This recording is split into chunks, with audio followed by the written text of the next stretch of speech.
The new anthem for the new era. Fins up. Throw them fins up. Throw them fins up. Hit. Throw them fins up. Throw them fins up. Hit. Throw them fins up. Throw them fins up. Hit. It's the new era and we back up in the mix. Throw them fins up. Throw them fins up. Hit. Throw them fins up. Throw them fins up. Hit. Throw them fins up. Throw them fins up. Hit. It's the new era and we back up in the mix. Throw it up. Throw your foe up in the sky. Throw it up. Let them know that we gon' ride. Where you from? We be reppin' worldwide. DWA, stay loyal till we die. What is the come up? We been down for a minute. This the come up. We been reppin' stay consistent. This the come up. Now the world gotta feel it. Reppin' so loud, whole world gotta hear it. New era. Dolphins on the clizzard, tick, tick, tizzard, till we reach the tizzard. This a never stizzard, reppin' till we drizzard. So low D, I be reppin' with this hip hop. Throw them fins up, throw them fins up, hit, throw them fins up, throw them fins up, hit, throw them fins up, throw them fins up, hit. It's the new era and we back up in the mix. Throw them fins up, throw them fins up, hit, throw them fins up, throw them fins up, hit, throw them fins up. Throw them fins up, hit. It's the new era and we back up in the mix. It's the new era and we back up in the mix. Ain't no more relying on fits. It's time for Tua to get us lit. That's why we got Waddle at 6 and Jalen Phillips is a brick at 36. We got Javon Hollins batting hit stick. Eichenberg protecting hips. 2 whole years and he ain't slipped. Run along, he got that gritter, triple threat, he so legit. Garner Coleman, Jared Dokes, the 7th round was such a gift. That's why we toast, that's why we sip, that's why we reppin' MSM. Miami sports music, don't confuse it, don't abuse it. Unless you want a new contusion, real talk, ain't no illusion. Solo D started a movement, MSM the institution. TD Fins the contribution, yeah, we started a new unit. Throw them fins up, throw them fins up, hit, throw them fins up, throw them fins up, hit, throw them fins up, throw them fins up, hit. It's the new era and we back up in the mix. Throw them fins up, throw them fins up, hit, throw them fins up, throw them fins up, hit, throw them fins up, throw them fins up, hit. It's the new era and we back up in the mix. MIAMIDOLPAINs.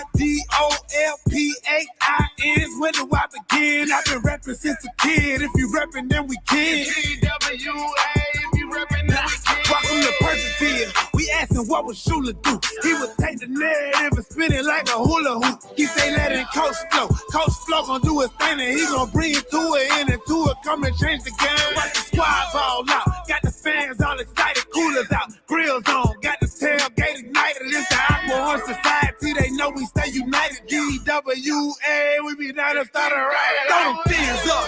Throw them fins up. Hit. Throw them fins up. It's the new era and we back up in the mix. Who that? So low, so low, so low D. Tight as hell. You feel me? But that's how we put it down. We put it down every time. When it's time to show up for the fans, we out here. You dig? They know it's coming. Yeah. We out here with it, man. Let's go, DWA, man.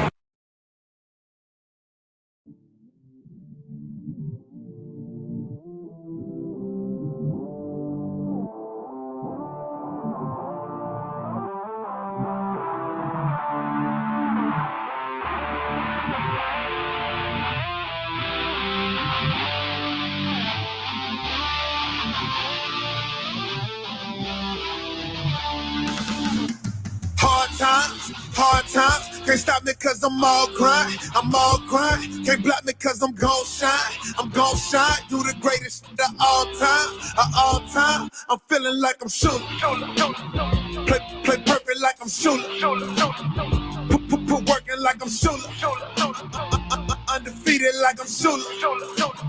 Play perfect like I'm strategize. Stay corporate with a savage side. It ain't about winning, it can't have my time. I got no time, I only focus on the bottom line.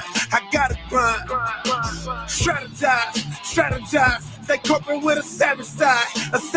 It ain't about winning, it can't have my time. I got no time, I only focus on the bottom line. I gotta grind like Shula, playing for perfection like Shula, running with the winners, no losers. We are not the same, don't confuse us. We are not the same, don't confuse us. Playing for perfection like Shula. Running with the winners, no losers. We are not the same, don't confuse us. Don't confuse us. Hard times. Can't stop me cause I'm all grind. Can't block me cause I'm gon' shine. Do the greatest shit of all time. I'm feeling like I'm Shula. Play perfect like I'm Shula. Put working like I'm Shula. Undefeated like I'm Shula. Play perfect like I'm Shula. Hard times, can't stop me cause I'm all grind. Can't block me cause I'm gon' shine. Do the greatest shit of all time. I'm feeling like I'm Shula. Play perfect like I'm Shula.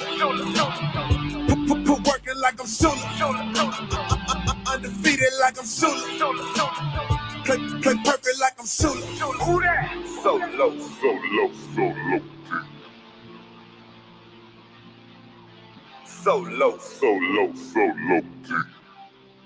Rest in peace, Don Shula. Still perfect.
I'm Danny Johnson, CEO at TPP, the Positive Porpoise. I'm Jason Miller from Fifth SoCal Fan Club. I'm Scott Howell from Atlanta Dolphin Club. Mark Angela from Northtail Dolphin Club. You're listening to Clock Blockers, Miami fans' #1 morning show.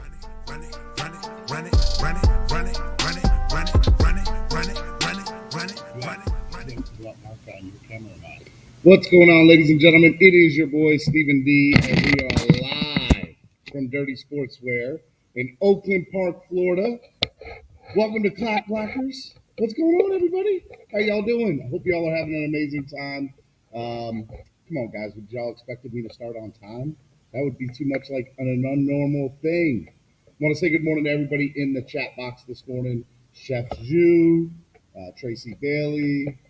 Who else we got up in here? Trey Burton, Big Drip. What's going down?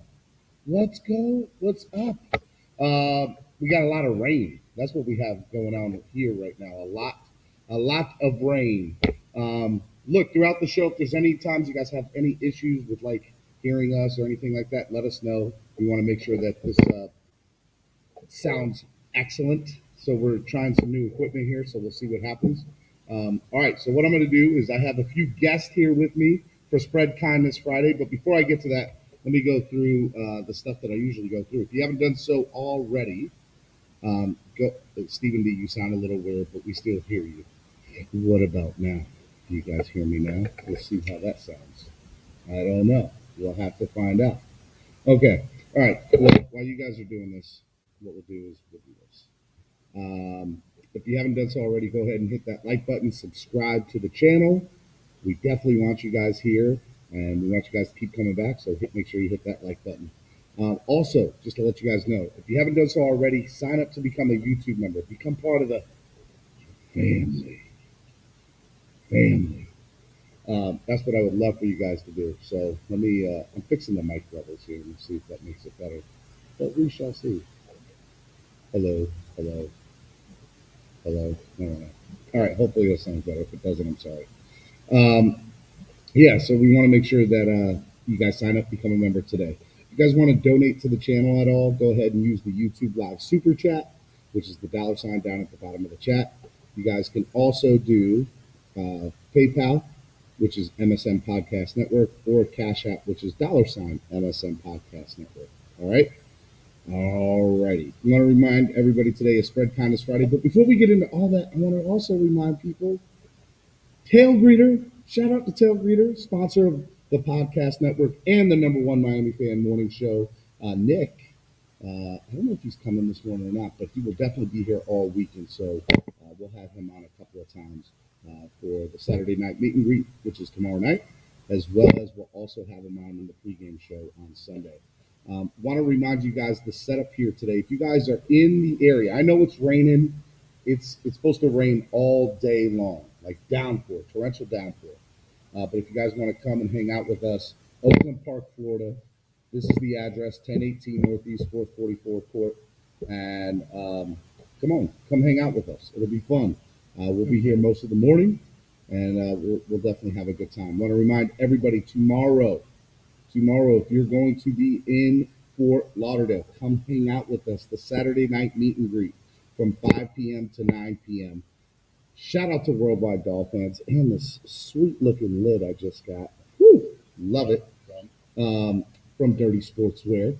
Shout out to Dirty Sportswear, because that's where we're at, by the way, which you're going to see here in a minute. Remember the setup a few weeks ago when I was here? That week 2? We're not going to go back to week 2. We're not going to do that. That's what we're not going to do. Also, Sunday, live from East 32 Dolphins Tailgate, the Tail Greeter pregame show. Make sure you guys check that out. Okay, all right. Now that I got all that out the way, because there's other stuff we got too this weekend, but this is more what I'm worried about right now is hanging out with you guys and having a good time. So I have a couple of guests here with me. You guys want me to bring them on? All right, let me change the camera setup and bring these two gentlemen on. And there we go. What's up? What's going on? What's happening, I got Mark Angelo with me. I got Cameron from East 32 Dolphins Tailgate, and we're hanging out. I got a dual. Look, your phone's going off. Look at that. Someone at my door. Someone at your door. What's going on? How's everybody doing? Awesome. Good morning, Clock Rocket Crew. How you doing, man? Blacking Fools. #1. All right, so Cameron lives locally here. Mark, you come all the way from the West Coast. Are you still on West Coast time? Because it's like 5:30 a.m. where you're at right now, right? It was brutal getting your call this morning, man. I was like, hey, man, wake up. Let's go. Run out in the rain. Come meet me outside. And it's downpouring. And I'm like, hey, man, I'm on the corner where you told me to go meet you. Oh, I'll just run to the other side. No, it was all good.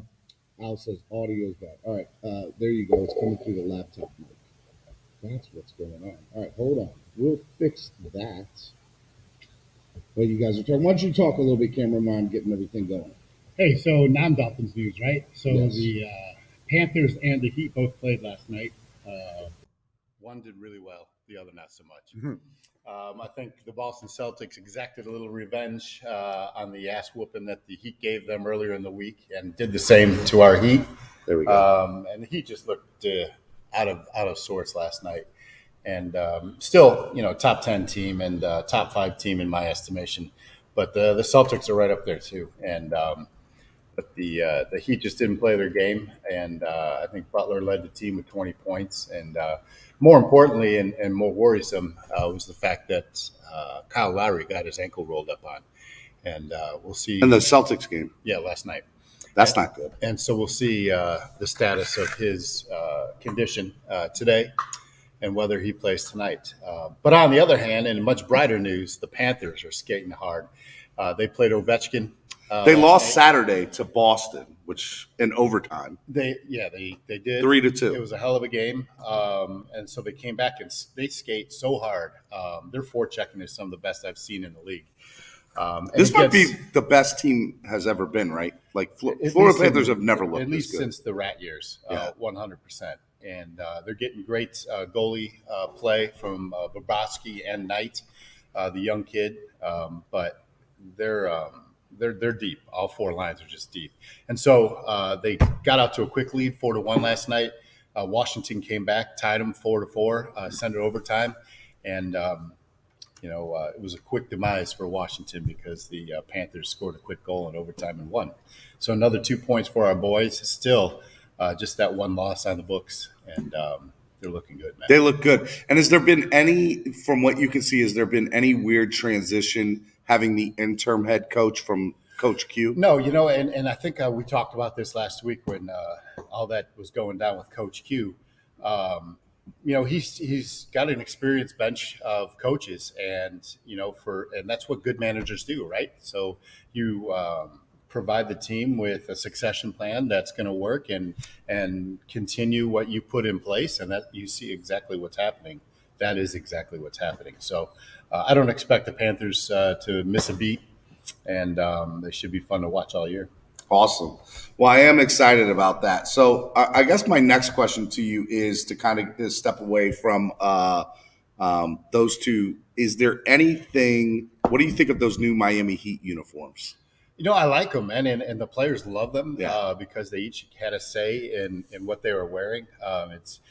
Mark, if you're not familiar with it, I haven't seen them. Yeah, the Heat uniforms they unveiled last night are a mashup of each, the font of each of the uniforms they've had over the duration of the franchise history. I love it. So it's really, really cool, and to see. It's just another. They said they're going to get rid of the Vice jerseys for these things. Is that true? No. Okay. The Vice jerseys are never going away. They'll be more limited, which drives up the marketability of them, right? Look at you, always thinking about that. Hey, man, it's all about that bottom line. And that's exactly what they're going to do. As long as they don't bring back those god-awful yellow mustard uniforms that they had a couple times last year. Andravia says, ooh, I hate it. Yeah. Hey, listen, though, but I can absolutely see the players say, listen, if we're going to get drummed by 20 points with these uniforms, they're going to throw them right in the garbage. So, all right, let's get on to this weekend's festivities. We got Mark Angelo here. Mark, how long have you been doing this for? Well, started in 2008. So you've been doing this now, wow, like over 10 years. Yeah, 13 years doing NorCal Dolphin Club, and that just kind of led to the next thing. And trying to, whenever I saw a Dolphin fan on Facebook, if they were from Connecticut, I'd try and send them up to the New England fan club or the Dolphins NYC. And it just kept on going and going and going. And then in 2014, the Dolphins started a fan club weekend, and we just the Dolphins put that on, and Scott and I brought the biggest club, Scott of Atlanta Dolphin Club, and then shout out to Scott. Is Scott here yet? He'll be here tomorrow morning. Tomorrow morning, yeah. All right. And we just took it. We took it from there. The Dolphins were actually going to let the program go away.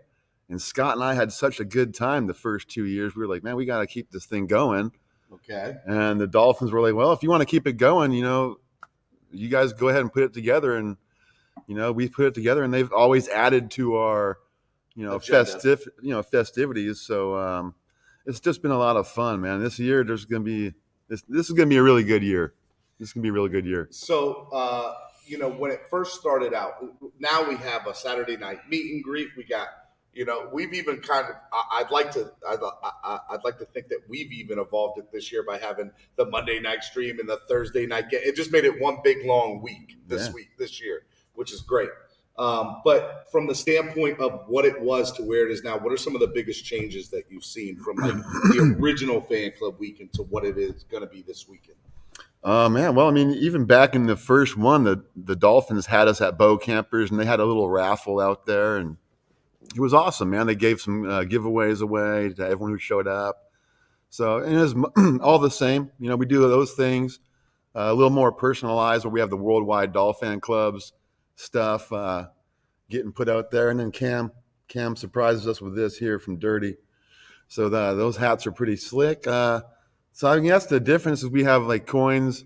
The last 3 years we've had stuff to give away, and the meet and greet parties are just a lot more fun. We've had last year's raffle was amazing. This year's raffle is looking like it's going to be another amazing. Doozy, another A doozy. And man, we might get $3,000 to $4,000 raised for DCC in the meantime. So that's new. You know, that's what we've done the last few years. We've focused more on charity stuff as well. Let me pause you for a second there. So Thursday, Friday, this past Friday, and Sunday, 50% of all your donations that you donated to the channel went to Alex and Dolph-Freaky's Dolphins Cancer Challenge ride from Southwest Florida Fan Club. And I'm proud to announce yesterday I sent her over $150 for the donation. So that's thanks to you guys. You all did that. Thank you so much for everything that you guys have done with that. I can't thank you enough, but also knowing that your donations went to a really, really what do you? I'm just laughing at Estefan to have the chat box. I just want to say thank you. All you were great, and anytime you guys donate, it means a lot to me. But it's even better when we get to donate to something like Dolphins Cancer Challenge and stuff like that. So thank you all.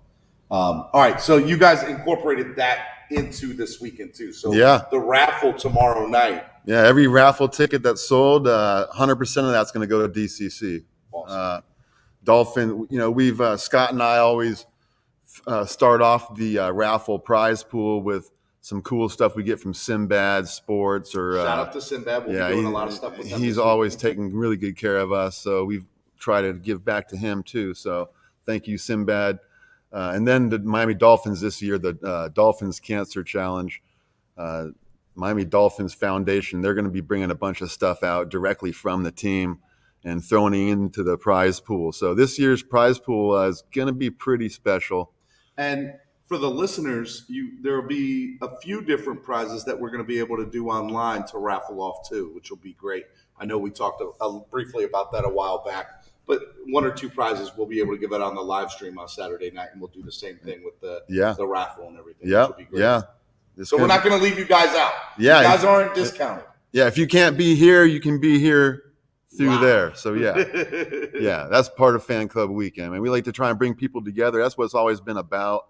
So that's what I love about the show. You guys are big into that and spread positivity, kindness, and love. That's what today's all about. So that we just fit right in, man. I'm super excited about it. So tomorrow night is Bow Campers from 5 to 9 p.m. We got the raffle. Sinbad Sports is showing up with somebody that's pretty cool. Yeah, Mark Duper is actually going to show up to the party from 6 to 8.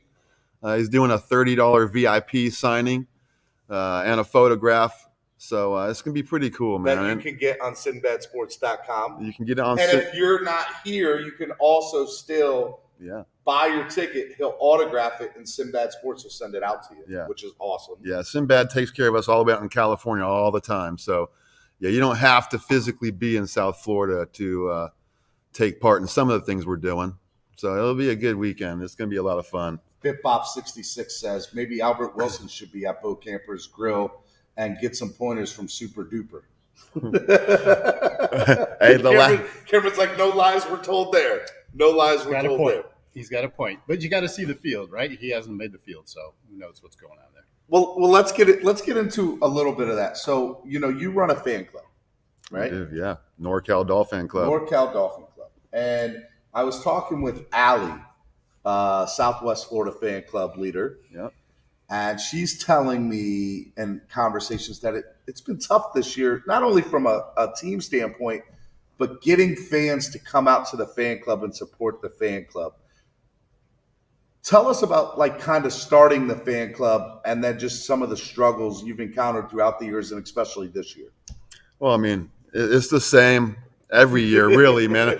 If the Dolphins are looking good, the interest is there, that people want to get together and watch the game. So, there's more than one aspect of the club. Some people are there just for the camaraderie of the club itself. And then, we're Dolphin fans, obviously. So some of us, when the Dolphins are struggling, we struggle to get out of bed and get ready on time and all that stuff. So, yeah, attendance drops just like it does in the stadiums, but I don't think that's isolated to Miami Dolphins. I think every team around the league and Probably the Heat and the Panthers included. If they're not doing good, their fans aren't as apt to be doing stuff. I've been to – shout out to Chef Zhu, by the way. You want to give a big shout out to Chef? Yeah, Chef Jew, man, come on by. And Chef Jew has stated in the chat box there that he's getting his tail greeter ticket today, man. Thank you, Chef Jew. And for all the rest of you who want to join us for Fan Club Weekend and haven't done so yet, you can go on tailgreeter.com or download the app for free on Apple or Android, Tail Greeter, and search East 32 Dolphins Tailgate and come join the fun. 125 of us are going to be there. Yeah, I'm expecting about 225 people, man, and it's going to be exciting. I'm super excited about it. And Nick's going to be there from Tail Greeter, which is even cooler. He's going to get to see everything in person. All right, so to go back to the conversation about a fan club, right? There are bars all over the country that are Steelers bar, Panthers bar, Falcons bar. Every city, for the most part, has a bar. But I do find that the Dolphins fan base with fan clubs, is so much more different than just going to a bar and watching the game. What are some of the biggest differences you see between like team bars with other teams and fan clubs with us? Well, I can't go speak to other bars. I don't really go to bars per se. So I only go to a bar area to go to a fan club thing. So I don't know, but it's not just a bar. Yeah, we're there watching the game. So it's kind of, you're kind of like at home and then watching the games together. And, with your Finns family. Yeah, the Finns family. We're all over, and keep your feet off my couch. You've been to a few different fan clubs, right? Yeah, for sure. What fan clubs have you been to, Cameron? So different teams? Yeah. Oh, or ours. Ours. I've been around different fan clubs. Went to New England. Went to the Ravens game with the fan club up there. Yep. And that was the one I put together. This year I went to the Raiders and commingled with the Dolphins fan club there and with the Raiders fan club when we hosted the Raiders fan club. Yeah. 2017. 2017, Dave Wisniewski and those guys, man, they were tremendous. Yeah, they are awesome. But I have to tell you, as far as fan clubs go, Mark Angelo and Scott Howell and the crew and what they've done, TPP up in Chattanooga, Danny Johnson, Scott Miller out in Jason Miller with Scott Miller. You said Scott Miller. Jason, your name is now Scott. Jason, I hope you're watching. Jason Miller, updated. And Jason Miller is a little under the weather. Man. Hopefully he's feeling better. Jason. He's supposed to come out this weekend, and he's just feeling under the weather, right? Oh, he's actually I don't know. I can't disclose. He's under the weather. But anyway, back to what we were talking about. What we do here, because we're in Miami and the Dolphins are here. What these guys do and bringing all the fans to us to experience South Florida, like who doesn't want to be here? That's why I live here. But what these guys do to bring a great fan experience. I was discussing this last night because I'm hosting a bunch of Ravens fans next week for the Thursday night game. Is that we provide entertainment and a pregame accommodations for all fans of all ages, and we just want to enhance the pregame and game day experience, and that's what we all do so well. One of the things I've been able to go to Northern Virginia fan club. I don't think I've been to Valley Fanatics. I've been to Southwest Florida fan club. Rex up in Orlando. I haven't been to Orlando yet. I want to go to that. You've been to York? I've not been to York, and Lancaster? I live right there too, right? I should go up to that. Lanco, Dolphins NYC, obviously, right? MetLife Takeover, which will be there live in 2 weeks for that. So be on the lookout for that. Esther, the cheerleaders are on the way. Just keep watching even after we go off the air. Yeah. Just keep waiting. Yeah, I mean, look, I think the fan clubs are an amazing thing, and honestly, for me, 1-7 sucks, but this right here, like this is it. This is when somebody asks, it must suck to be a Dolphins fan. It doesn't. Yeah, it doesn't. You get to hang out here with you guys. That day is coming, and our family is built and it grows every day. But our day is coming to where our family is going to get to enjoy that Super Bowl, that playoff run is coming, and we all thought it was going to be this year. That's why I think a lot of people are very hard on the Dolphins this year. Is I think our expectations were real high. I know mine were.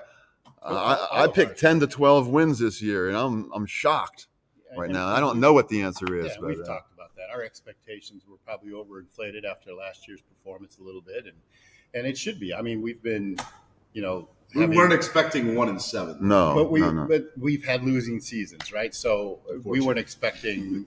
Yeah, Another you one. said 13 wins. I said 12 wins. He said 10 to 12, right? Prior to the season, and so nobody goes into the season thinking their team's going to suck outside of the Jets. So. Jets, who won? I don't even. Jets didn't win. Okay, I haven't even checked the score. I didn't either. They made Carson Wentz look like Roger Staubach last night, and Taylor had more rushing yards in the first half than the Jets have had all season. So that's hilarious. It was an ass kicking, but the Jets did come back, and they did lose their Cinderella story, Mike White, to a wrist injury, and so who came in? Their third string quarterback Johnson. I think he came from Kentucky, if I'm not mistaken. Where's Flacco? I thought Flacco went to Philly, didn't he? Yes. Interesting. I wonder if they regret that move now. No, I mean, Mike White's a good quarterback, and he's from South Florida. He's a South Florida product. University High, shout out. But, the Jets are the Jets, and as long as the Jets are around, I feel Jets.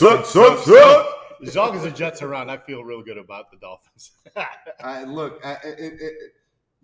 We might be looking up at teams, but we'll always be looking down at a team, and that's always a good thing. Look at that, 51 points from Taylor last night. That's just ridiculous. Frank Mendez, 51 fantasy points. Oh, man, that's crazy. Wow. What type of league are you in, bro? Scored for targets.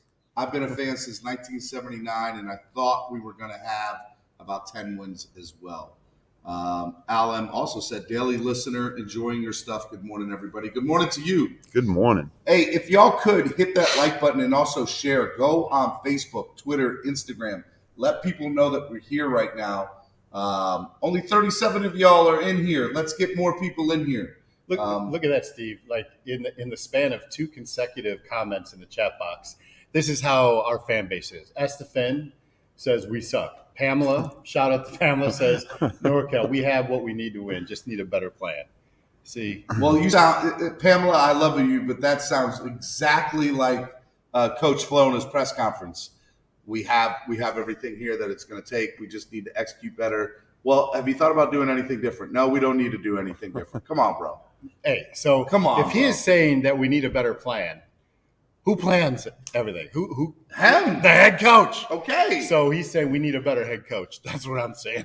If the shoe fits. So can we lay down a ground rule for the rest of the day? $5 goes into the donations if anyone mentions OBJ coming to the Dolphins. Oh man, I say go double. Odell Beckham Jr., baby. $10. $10. It should be. Yeah. It should be a stiff penalty for that kind of bullshit. Yeah, I mean, Mike Tannenbaum is gone. Everyone, this stuff's that stuff's not going to happen anymore, man. That's just not going to happen. It was funny because who was the linebacker from the Steelers that just got released that we wanted in the offseason? Oh, the kid from Kentucky, right? Yeah. Dupree? Oh wow. I don't know no. Oh no, it was Ingram. Yeah, he was in our building. We thought we had him. He got traded. Yeah, he got traded at the trade deadline. Yeah. Where did he go? I'm trying to remember. I remember was hearing it Kansas City? No, I can't remember. I think the Rams made a good move getting. Dickens says we have no good GM in Mr. Greer. Fire the coach, Flo, better O-line, top 5 running back. We're fine. We're not going to do anything different because they don't want to expose our quarterback. Estefan says Deshaun Watson in March, baby. Can't get through a whole show without we just block Esto right now. Oh man, that's the yeah, dude, that's hilarious. No, it's not, because he keeps saying it. He's going to keep saying it all day. Well, I was laughing when I heard someone ask Brian Flores if he was relieved that the trade deadline was over, and he couldn't even answer because guess what? It's over, but. Obviously, that talk isn't over, and it's not ever going to be over until maybe next May. So, go ahead. You were about to ask a question? Yeah, I want to bring up another player that's no longer on this team that we've talked about ad nauseum all throughout the first 3-4 weeks in training camp and all that, and that's Jakeem Grant.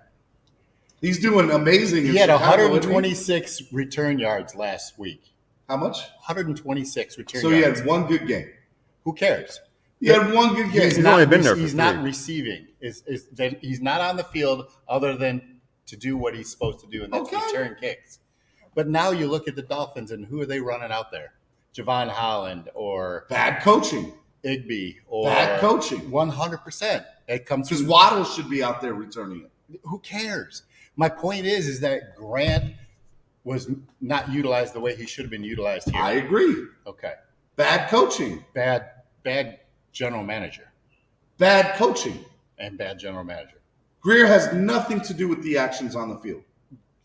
He's bringing Greer the players traded in. him. Huh? Greer traded him, He has nothing to do with the play calls that are on the field.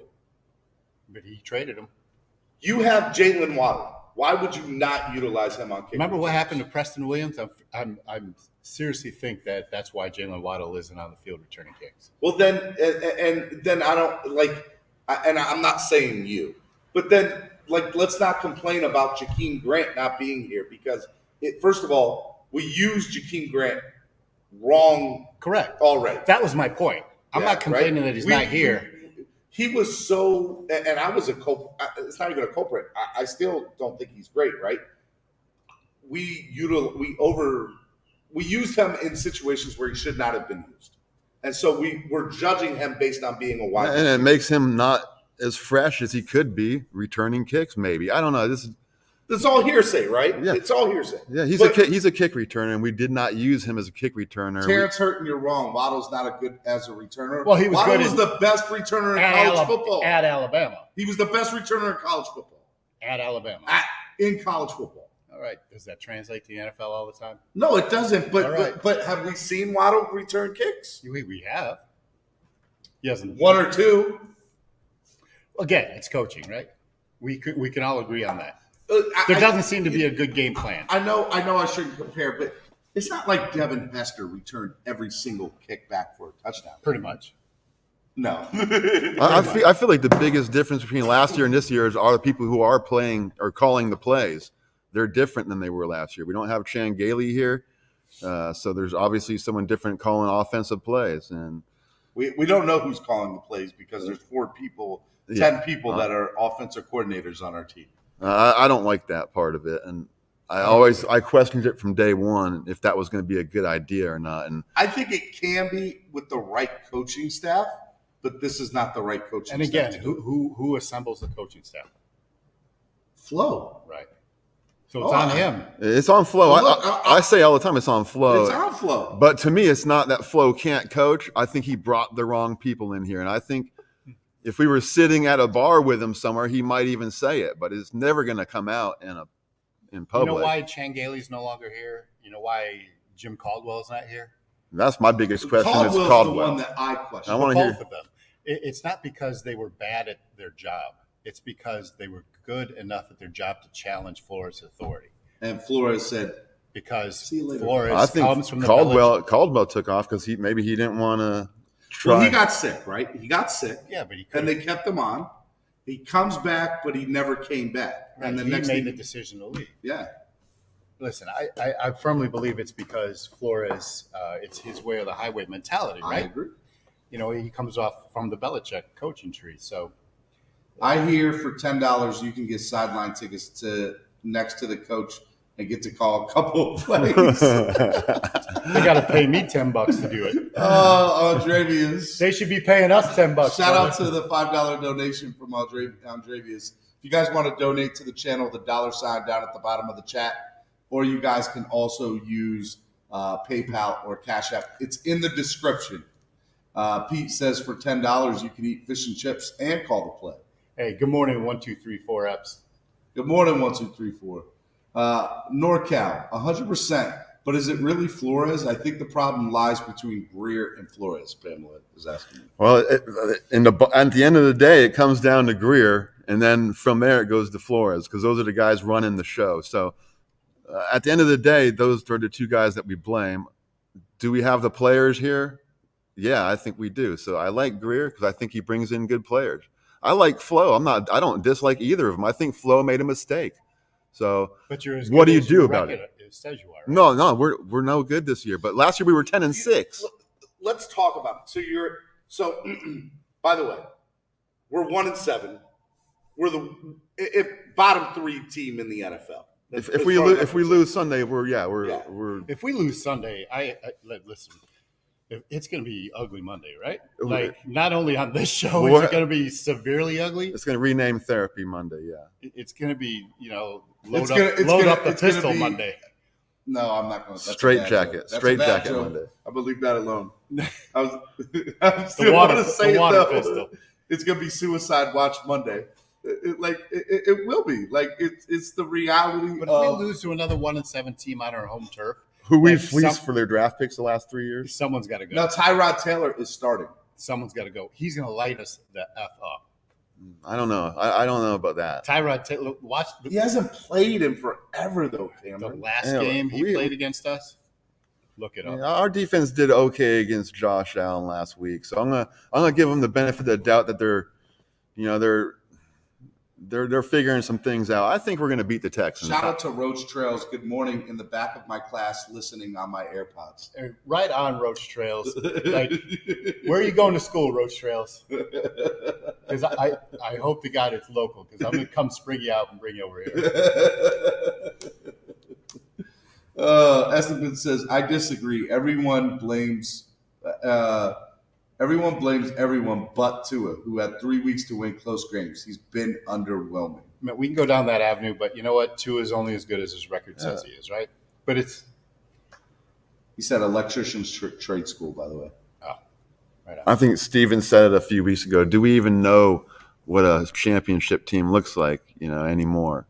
We don't. So I don't blame Tua for this, man.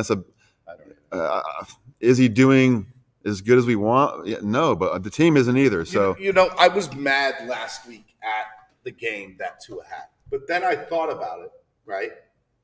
What quarterback has done good against Buffalo? No, yeah. What? Besides Tannehill, and I don't think he did that. He didn't do anything. It was Henry, bro. And by the way, they missed the playoffs now. I'm calling hot take. Who? Tennessee misses the playoffs. Wow. Yeah. Without Derrick Henry. Tannehill becomes Tannehill again now. Yeah, I'm telling you, bro. Mark my words. Tennessee will miss the playoffs. You don't think so? Yeah, I agree with you. You're looking at me, Cam, like I need an answer. Yes or no? That's a skeptical take. They won't make it. They won't make it. Their whole offense is predicated around one person. And it isn't one. It isn't Tannehill. Do you think Adrian Peterson's going to come in and perform admirably, like enough for them to be in the games? I love Adrian Peterson, but Adrian Peterson's career passed him 10 years ago, 5 years ago, whatever. He's no Derrick Henry. No, I'm not saying there's Derrick Henry, and then everybody. Then there's running backs. Then there's to me, Derrick Henry arguably was the best player in the NFL until he got injured. Absolutely. Right? So, he's irreplaceable. He's the guy who makes that team better. Their offense will suffer. Their record will suffer. But to say they won't make the playoffs, I mean, they have. What's their record right now? They're 5-3, I believe. Yeah, they're done. Bro, I'm telling you, like they don't. They're not. I don't even think they go 500 the rest of the year. Haven't looked at their schedule, and that's a big. That's going to depend on a lot because Tannehill can beat the mediocre teams with the not pressuring defenses, but whenever they're playing a good defense now and they have no Derrick Henry, Cam, it's over. I just want you to do it. I could explain it, but I'll let you explain it. Oh, BitBop66, the Tail Greeter app and anything on Tail Greeter is for generally for tailgates, game day tailgates. The Bo Campers fan club event isn't listed on Bo Campers, but we probably should have. It's free. Yeah, it's free to come. Bo Campers is free for the public to show up. If you want to buy raffle tickets, you can buy raffle tickets. All that goes to DCC, but you don't have to do anything other than show up and enjoy the Finlaws. That's all you got to do. Yeah, so just come out to Bo Campers in East Fort Lauderdale. It's off Oakland Park Boulevard and the Intercoastal. And from 5 to 9, I believe, is what times we'll be there going off on Saturday evening, and just come out and join us. All right, so I go back again. there's no way that Tennessee makes the playoffs, right? And if you look at that division is weak. Jacksonville's not great, right? Indianapolis, they've showed up at times. They've looked good, and lately. They've looked like crap. They've looked better lately than they did early in the season. They've looked better since they beat the Dolphins. I mean, I'll say this. I think Indy wins that division. It's going to be close now. I mean, the injury definitely leveled that out. So, you can make a case for Indy, and I have to look at their schedules and see how they play. But to say that the Titans automatically will not make the playoffs, I think is a stretch. They have they're full of veterans that have been there and done that. They know how to, overcome injuries. They just picked up a guy who is probably the best available running back to fit into their game plan, which is, a pro-style game plan built around the running game. If he was the best, why didn't we pick him up? Because we just don't do that. That's just another situation. Good morning. So, go ahead. So my point being is that, to say that the Titans won't make the playoffs, I think is a stretch. Well, will they suffer more losses? I think so. But I can't see them not making the playoffs. 1, 2, 3, 4 up says Cam speaking facts. Don't pump his head up. 1, 2, 3, 4. It's already pumped up. No. So let me get back to Tyrod Taylor, right? And why I think we're in some trouble. Nah. He's played 7 games against the Dolphins in his career, right? Yep. He's 5-2. Ravens and Buffalo. And San Diego. He played against us when he was with the Chargers? Yeah, he started 1 game. He's got a QBR of 113.8. Oh, my God. He's 5-2. It's not good. Why didn't we have David Mills, man? David Mills was playing all right. And 10 touchdowns against 1 interception. How many games? Put your money where your mouth is, Steven. Tannehill is way better than Tua and will win the division. People forgetting won 10 games in Miami. No one's comparing Tannehill to Tua, but I also I will. Tua's way better than Tannehill. Tua's better than Tannehill like this. After 14 games? That's the problem I get with comparisons, right? I don't bet, Terrence. Not anymore. So we found that out yesterday. I'm your Huckleberry. But people want to compare. Have y'all seen the Titans' record? 6-2. Steven strikes again. Bad take. LOL. Bro, so that division's bad. Though. You know what? Screw it. Let's bring up the rest of their. That division is bad. That's the only hope Tennessee has now is that division is so bad. But I think the Colts could. Listen, the Colts beat up on a really bad team last night. So is it a good barometer of who they really are, based off last night's game? I mean, if you listen to all the pregame stuff on NFL Network last night, they were a consensus saying that Wentz is done. Yeah. And Wentz, was throwing some good passes, looked good last night. He led the team to. He only has 2 picks all year. 2 picks all year. Right. He's doing pretty good.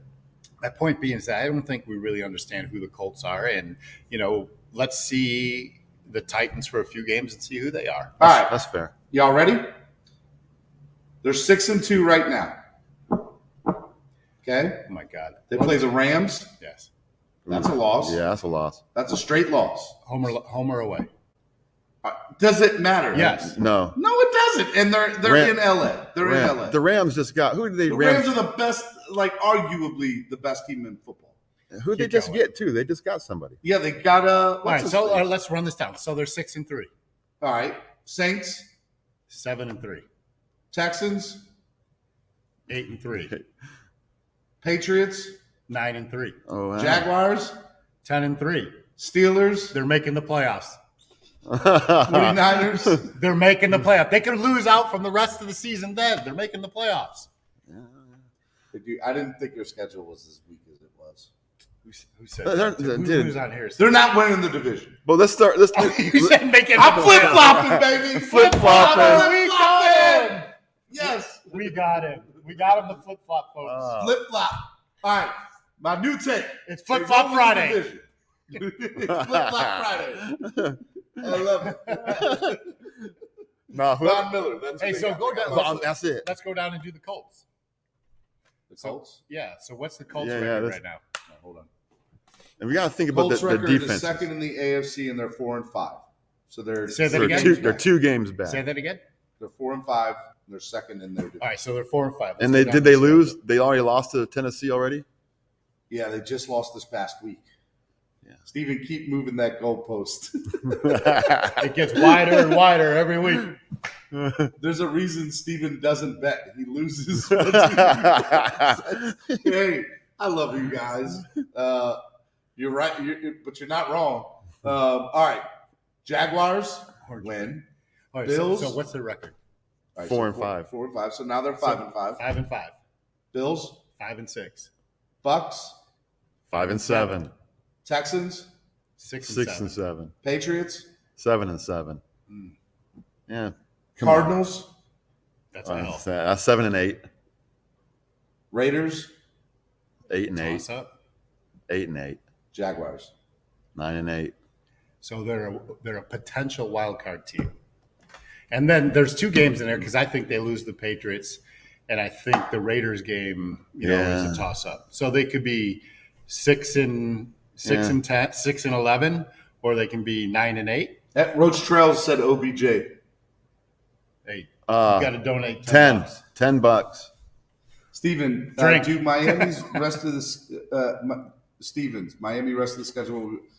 Let's talk about Miami winning out, shall we? Let's roll this film. Let's go. roll this film. So Tuesday night We're 1-7. We had a big meeting on Miami Sports Music Tuesday night, like all people that work behind the scenes.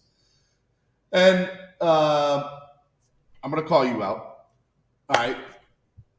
So we have this meeting, and actually, I'm not calling you out. I'm calling out Jamie Bahamas, who's our media director. And I'm calling him out now. And so we're talking, and we're like, I'm just prepared to lose the rest of the year. Like, I'm just like, in my heart of hearts, I'm like, I'm not giving up hope, but it's like, I'm not going to put all my dreams into, I'm just going to enjoy this week. I'm going to enjoy the fans. And that's where my heart is at, right? So this conversation is like almost over. We go through like, this is where we're at. And he goes, hey, Steven, think about something. If we win handedly on Sunday against Houston and then somehow squeak out and win against Baltimore, Miami could win out and make the playoffs as the 6th or 7th seed. And the son of a bitch, I got to put money right in my own swear jar. He really got me thinking about it. It could happen. He sold you, man. He sold me. He sold you some land in the Everglades. Bro, I was like, you know what? You're right. We could win on Sunday, and we could beat Baltimore, and then we could win out. You do realize that's 10 wins, right? Yeah, that would be 10 wins. So think about this. So there's 10 more games. Is this team a 500 team? This team? Yes. No, I know it's not. Okay. But he made it sound good. So they win 3 more games? I think we win this weekend. So I think we win big this weekend, actually. So we win against the Texans. We lose against the Ravens. Yep. Carolina. All right, hold on. I'm sorry. Then it's Jets takeover. Yeah. I mean, we have to win. We better win that. I know one thing. I better see two wins the next 3 weeks because I'm there for the next 3 games. 2-7 after this weekend. All right, hold on. 2-7 after this weekend. Yes, agreed. Yes, I agreed. 2-8 after the Ravens. Yes, agreed. Unless Lamar Jackson goes out with Kodak Black Wednesday night. So. No, you didn't. Cam, he sold him oceanfront property in Arizona. Yeah, and that came with the timeshare in the Everglades. It's going to pay off one day. To clarify, it will, right? It's going to pay off one day. Just a possibility, not a guarantee. You're going to overhype again, and people will be crying again. Definitely possible, but one game at a time. Hey, it wasn't me. It was Jamie, and he sold me. Okay, all right. So Texans. So we're 2-7. Ravens. 2-8.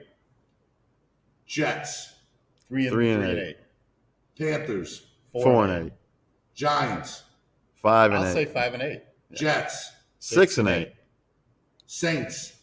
That's it tougher. could go. I mean, let's say 7-8. Let's say it. Titans. 7-9. No. Look, telling you, we're beating Titans Tannehill. are horrible without Tannehill's going to come in here and light it up. bro. Oh, it's bro. actually in Nashville. Look, you and I can have That's some kind of a wager Shout on out to that. Dan. We're going to be there, right? I can't. I am. I can only go if my shop sells and maybe if I hit the lottery, maybe. Got to play to win. I'm not playing. Yeah. So I'm with you then. I'll be watching from my living room. All right, so what is it? We're 9-8. What are we? 9 wins, 8 wins. We were at 8. Yeah, we were. We're 8-8 with 2 games left. Go on. Big Drip says Kodak is in rehab, 90 days court ordered. There goes your theory. No, he put out a live video this morning. It didn't look like he was on rehab. So Cap for life. Orange bread dude. Orange bread. Orange bread. Bread dude. Orange beer dude. Tua is ranked 29th in the league quarterback rating wise. Tanny throws deep picks. Hey, man. I don't care about stats. Look, Pete came with some positive knowledge right there. He said, we're winning out. Yeah, look, the stats are stats, man. If we win out and Tua is the quarterback, there's going to be some pudding eating. Yeah, because look, the last 2 games are the Titans and the Patriots. Imagine if the season comes down to Mac Jones versus Tua for one of the teams to make the playoffs. I'm telling you, if we win the next 2, right? If we win the next 2, the hype is real. Oh yeah, the hype is real. The only hype is real is on this show. Come on.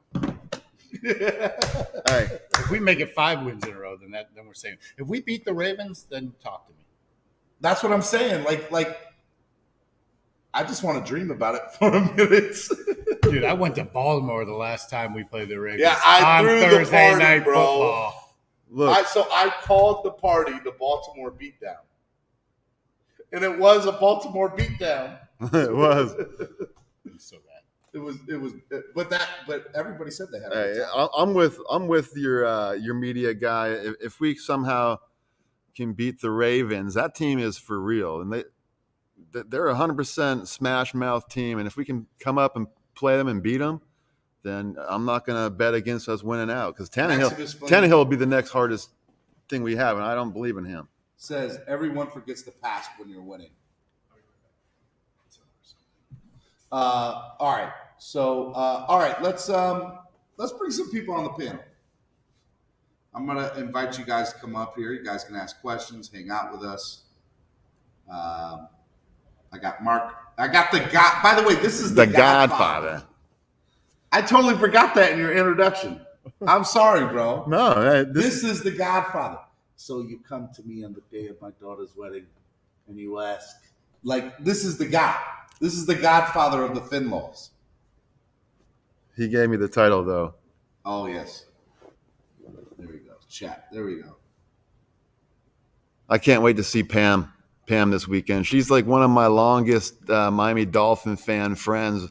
It goes back to the days of the Miami Herald. We used to be on the chat board for the Herald, and we just started a friendship there. And Pamela? Yeah, Pamela. So Pamela's she's been doing it for a long we went to a game time. together. I can't remember what year that was, but that was a good weekend. So it's going to be a good time to hang out with Pamela again. Looking forward to that and seeing some of the other people on the chat board. It's going to be fun. Definitely. Hey, sir, where are your AirPods at so that we can get some headphones for you guys? All right. Let me. I'm going to relay messages until people come on, until he brings up the stuff. Matter of fact, I'll let you talk with Pamela for a second, one-on-one. Pam. Hello. Good morning. Good morning, Pamela. I hear you now. Yeah. So how's it going? Good. You driving down tomorrow morning? Yes. Yeah, Awesome. We're about 3 hours away. My husband will be there, so you'll actually know he exists. Well, maybe, because he doesn't talk that much, and we all know I do. So That's fine. That's fine. I'm usually pretty quiet myself, so you could take up for both of us. Now, you two used to talk to each other back in the day on the chat boards. Explain, Pamela, what that was, because I'm young. What is a chat board? I don't know what that is. it was before social media the way it is now. It was the Miami Herald, and we would read articles, and people would get on there and make comments. And Mark and I always seemed to end up on the same page. And we became friends way back then. And then I want to say 7 years ago, I went to the first fan club with NorCal Fan Club, had the best time. I loved meeting him and Rusty. And so it's wonderful. I'm looking so forward to it. And if anybody is going and they've never been before, trust me, the game is secondary. I mean, I want to win, don't get me wrong, but the game is secondary. Yeah, the friendships made over the years lasted and are going to last. And whether our team is Super Bowl champs or 1-7, the Right. friendships and the times that we get to spend together are equally as important. So Right. the Dolphins are the magnet, but all the things we do together are the good times. Are the glue, right? Yeah. That's it. Yeah, so we've known each other a little more than 15 years now, and I like his take and his positivity, not only for the Dolphins, but also for other fans. Like, he's so tolerant, way more than me, of fans with differing opinions. It's the orange. It's the orange bread. Tolerant. Yeah, it's the orange bread I eat all the time, man. Yeah, I like the Cheetos, bread. man. I like Cheetos. I was calling you what? A traffic cone and an orange leprechaun. Yeah. Quite mean. Quite mean. Let's bring on some other people to the. I didn't mean to take her off the stream. There we go. Let me bring on some other people to the panel. Mr. Andrevius, hello, sir. What's up, babe? How are you? How's it going, guys? Hey. How are you? I'm great. You know what I'm saying? Good morning, guys. Good morning. How's everybody doing? Good morning to you. And now we'll bring on Mr. Estefan. Spurs suck. Shout out to the Heat, bro, for getting that ball up last night. That's all I gotta say. And Steven, bro, I mean, I gotta agree with Cam, bro. The dude sold you some what'd you say, Cam? He sold me some waterfront property, and Jamie got me. Waterfront property in Arizona and a timeshare. Oh no, that's what that's what I said. But he said, he sold you some oceanfront property in Arizona, bro. He's just a couple earthquakes away. He's gonna be right there. Well, all I got to say is y'all better look for the ocean to stretch to Arizona. That's right, Pamela. From my porch, you can see the sea. Shout out to Mr. George Strait, San Antonio, proud of San Antonio. Esther, I'm literally looking at the Western Conference standings right now. You guys are 2-6. Hey, man, don't worry about it. We'll be all right. We ain't like Heat fans. We don't crown ourselves champs in the regular. Stop it, Skip. Stop it, Skip. See, it hurts Steven. That's why he's got to drop me and mute me every time, because I speak fast. Hey, the only saving grace the Spurs have is that they play in absolutely the worst division in the NBA. The worst. It's all good. It's all good. Y'all played in the worst conference for years, but y'all tip y'all's hat to that. So it's all good. We played with the big dogs for years in the Western Conference. Years, baby. We got 5 championships. So hey, man, that's what it is. We don't crown ourselves in the preseason. All right, let me get other people on. Esther, I got to ask you a question. How do they kick Ginobili to the curb like they've been doing? I don't know. I didn't hear what you said, Cam. I love y'all though, man. I love disagreeing with y'all. I mean, half the stuff y'all said this morning, I couldn't disagree more. Tannehill, Tua, blaming everybody but Tua, but I love y'all. It ain't Tua. We're gonna throw down, man. Look. Everybody brings up his stats. Yeah. Okay. But all right. Estefan, let me bring on some other people because you were just go ahead. I don't want to break everybody's heart. What's up, Cap for Life? Hey, good morning, beautiful people. How are you? Cap. Look at that. He called us beautiful. Beautiful, man. I didn't know I was beautiful, man. You just made my morning. Thank you. Hey, shout out to NorCal, man. He's been around for a minute, as long as Robin Hollywood has, man. That man deserves to be fan of the year, bro. Congratulations, you, my dude. brother. He does. NFL Congratulations, NorCal. Future. See, I forgot the Godfather and fan of the year. I'm bad this morning. Hey, the most important part is the fans, dude. The most important part is the stuff that we've done together.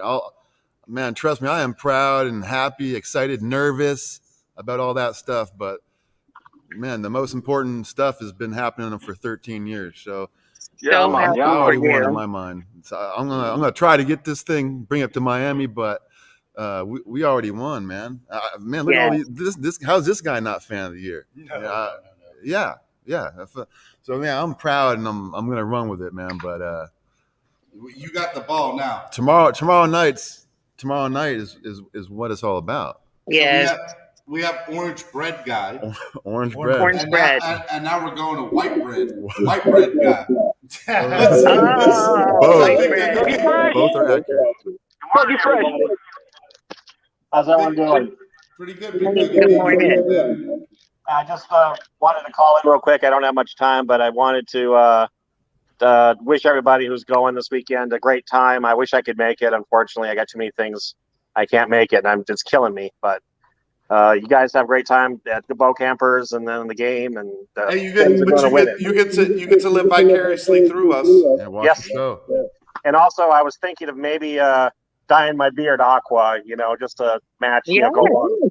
Doug, yeah, I see you working, man. It's November. You're starting to comb it out and get ready for the holiday season. I see you working there. Yeah. Oh, yeah. I've already had a bunch of people Claus. ask me to play Santa for them. That's right.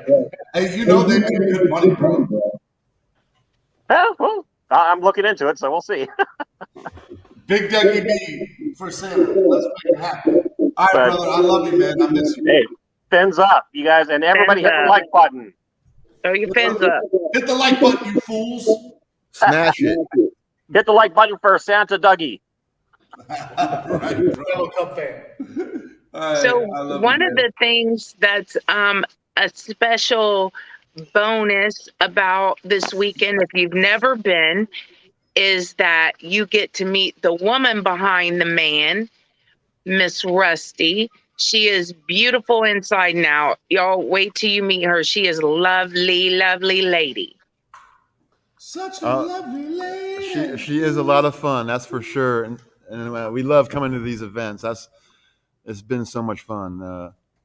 And she definitely, I couldn't do any of this stuff without her. She helps me so much, man. It's amazing. Yeah, she's awesome. All right. Yeah. One more. Let me bring on another person. Mr. Two-a-time, 9-0. Pete equals Click. Hey, good morning, Pete. Hey, good morning, everybody. Shout out to everybody here today.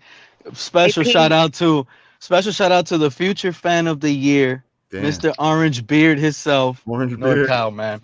And shout out to Big E as well for winning it this past year. I want to give him a big shout out as well, and everybody here. And I got one question, because I want to be the fan of the year one day. I need some tidbits. I need some pieces there, because I've been doing my time as well with this squad, buddy. I'm a little jealous.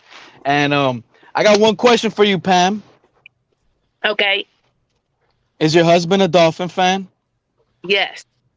Put him on the screen, baby. We need to meet this guy. Well, he's at work, but yes, he's a big Dolphin fan, but not like me to the crazy level, because I go to the crazy level. He doesn't like sitting next to me in the same room when I'm watching football, because it gets a little wild and crazy up in there. But he's a U fan also, so for all you that are U fans, but that's where we're divided, because I'm a Gator girl. Oh yeah. Oh, that's fine. That's fine. It's still a Florida born right there. Florida born and raised. Yep. We can't all be perfect, except the I know you can't. It's hard for me to hold this up over here. Steven, let me tell you guys how it's gonna happen, man. Sunday, we're gonna get this dub, right? The best thing about it is, on a short week, we get to stay home, and we're gonna beat the Ravens. You said it. The rest of the way, look at my name. You see, the thing is, people think, you see, this is home of the flip-floppers. Let's get this right. Okay? So, the thing is, I'm not flip-flopping at all. Thank you. The thing is, I'm not flip-flopping. You guys know I stand on what I say, and I'm saying it here. I honestly believe we are going to win out the rest of the way with Tua. It is not hard. The thing is, we just need Tua to be Tua, serviceable, no turnovers. And it's a wrap, baby. We just need Tua to be Tua, serviceable, no turnovers, and it's coming. I feel it. No, Cam, it's coming, Cam. Hey, Pete. Hey, I got a flip flop on this real quick too. Look, Tua's problem right now, even though he's limited, Tua's problem right now is situationally. Like, his stats are good, but he's horrible on third down. He's horrible past the 50-yard line. He got 5 interceptions already. He's already equaled his total of last year in less games. But I still support the dude on Sunday. Even though come next March, bro, pull that trigger on Deshaun, baby, all day. Yeah, but look, no, we're talking about this year. This is this year, Estefan. This is what I'm talking about. It's important, bro. We don't have no time right now to mess up or all of this. I wouldn't even be shocked. Estefan, Flores wants to win, bro. And you got to remember that 2019 roster was really bad. And when did we start winning? Towards the end of the season, when guys, they figured it out, they got together, they're like, F it. You know what I mean? Let's just run with it. Let's get what we got, and this is what it is, and let's work with it. They only gave us rice and eggs. That's what we're going to eat, and we're going to be proud of it. And that's what's going to be happening. Hey, Pete, how about these OCs, man? The great job that they're doing, bro. I already told you, Estefan, Tua has not slept since the start of camp. Man. That guy has not slept. He's a zombie. 8-hour shifts, three coordinators around the clock. Let the young bloods play, man. No more practice squad players just sitting down. Let them all play right now at this point. Get Dokes, get Kirk Merritt, keep utilizing Hollins. We got no excuses at this point right now. I agree. And the problem with Tua on third down is not Tua. I find it's the play calls. And whenever, say, for example, the Buffalo game, when we're down like that, and we need 5 yards and it's third down, you got to play that like that's 4 down territory. You boom, you hit it. Yards, get 2 yards, and you got to get the first down and play it like it's 4 down territory because we had nothing to lose. Nothing. This is 4 down ball. I agree with you. I think we should have played like that versus Buffalo. I want a close up of your beard. That's what I mean. Hold on. Mm-hmm. Hey, you guys want to see a close up of the orange bread? Orange beard. What is? Hey, I think Cap mistyped. He meant orange beard, right? It sounds so much cooler. But we'll never let him down. Live it down now. Hey, that's beautiful. It's beautiful. Man, I want to. Hey, man, that's like one of those troll things you put on top of pencils, man. When you rub it, for good luck, bro. I love it. Listen, that's how come he's fan of the year. He's had his hair aqua and orange for, I don't know what, 7, 8 years you did that? Hey, Cat, Rick Ross needs to show up like him, like there. Yeah, long time. Oh, yeah, he's got that Rick Ross going, huh? Oh, I'm a big meat. Yeah, hey, Level 2 Noob said, why am I the only one naked? Oh, wait, wrong chat. He's spreading something. Sure isn't kind. Real quick, guys, I just got to say, Tannehill is 10th in TDs and 8th in passing yards. I still like Tannehill. I root for the dude. I just got to say. I'm with you, bro. Like, I like been in this Tannehill league long enough to know how to, run his team with or without their running back. And you know what?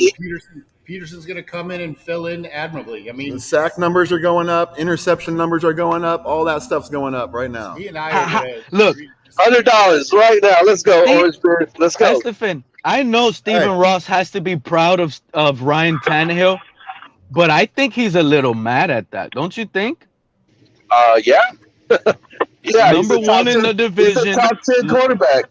That's what I'm saying. Number one in the division, bro. Unreal.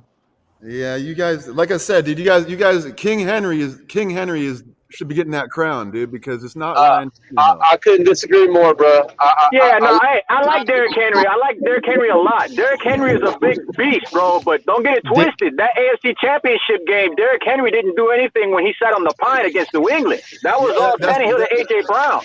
Yeah. Hey, you know what's funny? Tannehill hit that big bomb and put him in the AFC Championship. That was Tannehill's when you're playing in the playoffs. Listen, Henry needed Tannehill just as much as Tannehill needs Henry. Hey, this fan base always loves to go back to the draft, right? 2019, 2020. But guess what? When we had Tannehill, we passed up on Derrick Henry as well. Yeah, hey, we passed up on a lot of people. If Derrick Henry is a Miami Dolphin right now, then we're all Tannehill fans because Tannehill would look better. Hell yeah. I was a Tannehill fan anyway. Hey, Tanny was a good guy, bro. We should be happy for Tanny, man. I'm happy for him. I'm happy for him. We love Tanny. Credit. Like he has one thing that Tua will never have, and that's an arm. He's got a rifle for an arm. Tua's never gonna have that. NorCal, like I said, you and me, hey NorCal, we listen to Big O religiously, bro. Do you think it's right that Big O labels him Tannehill, or you think he's just jealous? No, I mean, so look, I don't like Ryan Tannehill because he holds onto the ball too long. He throws interceptions when he's under pressure. Now, Derrick Henry allowed him to have another half a second to a second and a half per snap consistently. That's why he's doing better. I mean, I don't think Tannehill's better. He's in a better situation, and unfortunately, he wasn't in that situation here in Miami. Is it kind of similar to what Tua's going through right now here? Look, I think if Tua was in Tennessee, he'd be lighting the world on fire. Tannehill's actually ranked at. So I mean, I'm just saying, man. I want the kid to do good. I really do. But it's like Ennis says, the revenge tour is kind of like you better have a hell of a revenge tour moving forward now, man. 7 losses right now, it could be done, but you're talking about a Disney movie right now. This kid can pull it off. All right, so let me say this. I don't blame Tannehill for the misdealings here. Like in my opinion, it goes back to coaching, talent evaluation, talent progressors, and what I will say is through the last 20 years there hasn't been that here, and right now, not even now, you know. So, well, and how many different regimes was he under while he was a Dolphin? I mean, that's 100% correct. You know? Agreed. I don't put this on Tannehill. He just never look. I still I've looked at Tua, and when he's playing, I see him looking around the field at his targets. I don't ever see Ryan Tannehill do that ever. But what's funny is Tua gets a knock for that he doesn't read progressions, and I think that he does. No. I just think he chooses. Yeah. I think that. I mean, number one, he's 2.3 seconds, which I think is like the 4th or 5th fastest. But really, that's because that he doesn't have much time to throw it. Right? There was a one read. He's a one read quarterback. He's going to go to his first read.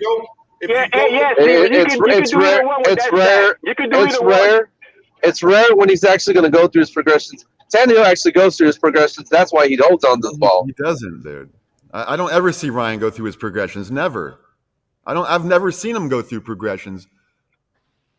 Well, I mean, I don't see how you stand in the pocket that long and not go through progressions. We're going to see. That doesn't make. Tannehill did not do it while he was here. We will see Ryan Tannehill again because Derrick Henry's gone, man. I'm telling you, it's going to be a huge factor. Look, that schedule that they have is beneficial to them. So yeah, they might still make the playoffs, but only because it's a beneficial schedule. It's a beneficial schedule. They have the Colts that are their only team even in the fight. Flip floppers, home of the #1 Miami fan. I still, yeah, no. I don't believe in Tannehill. I'm sticking with that. I'm not flip flopping that. If y'all haven't done so already, go ahead and hit that like button. We're hanging out here. I got the Godfather in the building. I don't know where the other guy ran off to, Cameron, wherever he went off to. He went to go get some ham and eggs. I don't think Tannehill is elite, but he's going to go try and find some good Ryan Tannehill footage. Tannehill is Josh Allen's kryptonite right now. For whatever reason, Allen cannot beat Tannehill. So we can say what we want, but could you imagine having Tannehill on this team and actually beating Josh Allen? Because we ain't beat the guy. Tannehill's took him out. Right, Tannehill hasn't beat anyone. He hasn't beat anyone in Tennessee without Derrick Henry. So let's see what happens. Can you now. imagine having Derrick Henry? That's the better question. Hell yeah. If we could have had Derrick Henry. He was right there. We gave Derrick Henry to the Eagles for a first-round pick. But we don't have Derrick Henry. If we get had Philly's laughing their asses off, man. If we had played that game different against Buffalo, we would have won that game. We needed to stick with what we started with, which was wonderful. And then if you get down, you're playing desperate. That's when the problem happens. No. Agreed. I even disagree to a certain extent because I feel like in the fourth quarter they play aggressive, and most times, with the exception of Buffalo, it works out well for them in the fourth quarter. So I want to see a more aggressive play calling in the first three quarters. Let me ask you, Absolutely. because this is an interesting stat that it's starting to become a trend. And I want Pamela and everyone, Esta and Cap and the two in here, my buddy Andravius, to chime in here.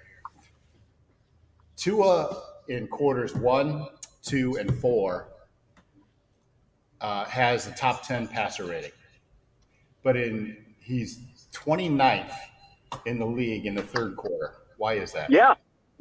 Every time we come out in the first half, we come out blazing. And in the third quarter, yeah, you're right. I don't know what it is. It just doesn't stick. I don't think it's him. I think it's the play calling. No, it is him. And I love Tua, but he throws all his picks in the third quarter. I think we're playing desperate. You know, if you stay on top of the game and you keep it close, you're not playing desperate. But if we're going to be playing from behind, you need to not play desperate, but play smart. Like I said, when you're in a certain position, it's 4-down territory. This is Buffalo. We weren't supposed to win that game. Why wouldn't you play, just balls to the wall through the whole thing?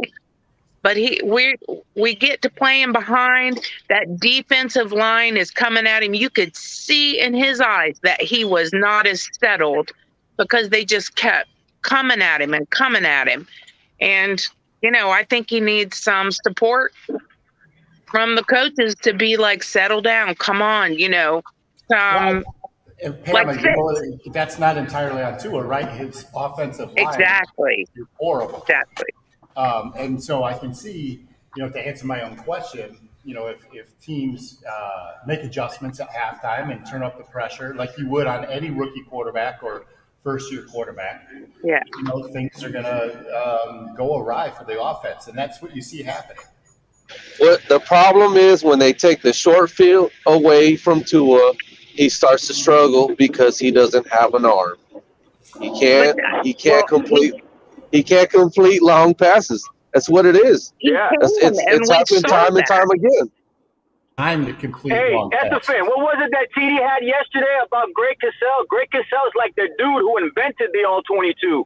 And when that guy from NFL film says that you got a problem at the quarterback position, I mean, we got to start analyzing this a little bit more further, guys. I mean, we had 4 offensive coordinators, 4 offensive line coaches. That's a total of 8 different changes in 2 years to cater to this man.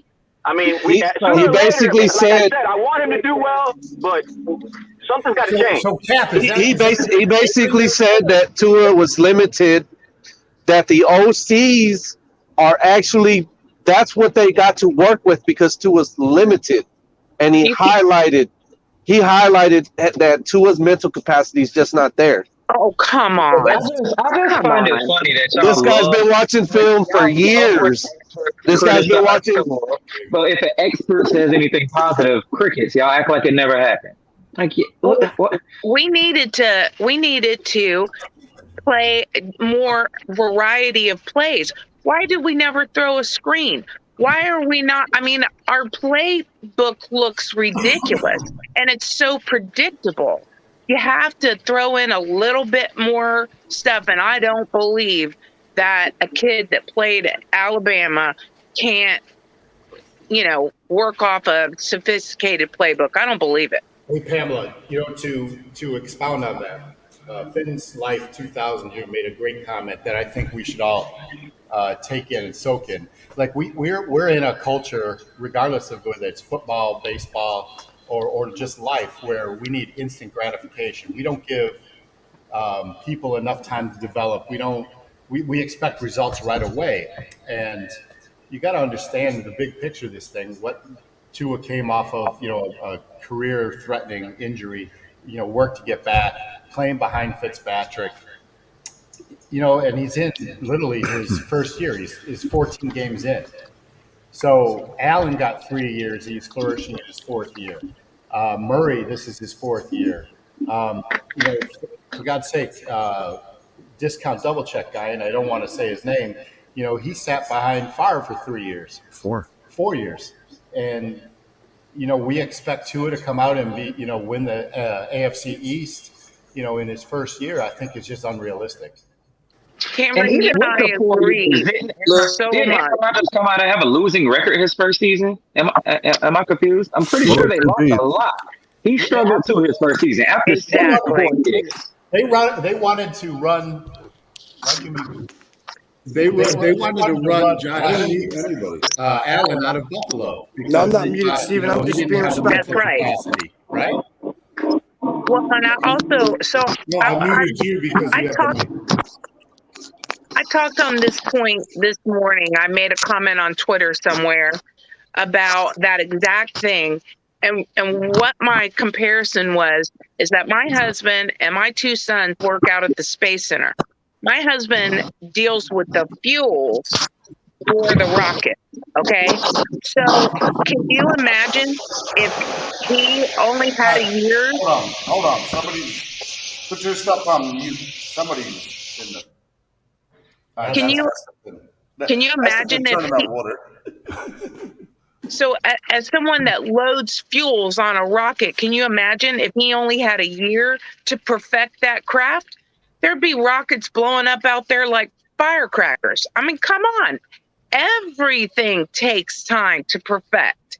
So of course he needs time. And he hasn't even had the same offensive coordinator. It's a great point, and it's so true. Yeah, but let's be real. Out of all those quarterbacks Cam just mentioned, none of them had a career life-threatening injury like that's limited them. You know what I mean? Like, we have to put that into account as well. Maybe that injury is really prohibiting him from doing better things like he used to do when he was around talent growing up, in high school and in college. He doesn't have that type of talent surrounded around him, and he has to acclimate himself. And at that same time, we're asking him to do more with less. I get that. But, if we're going to make some type of push, do you really trust him moving forward is the question. Yeah. Yes. And I think we have the talent around him. We have a great team. It just needs to be put in motion correctly. Pam, I love that you said that, Pamela. I love that you said that because I believe in this team also. I do. They can't be horrible one year and then all of a sudden everybody sucks. I can't buy that. Go ahead, Cam.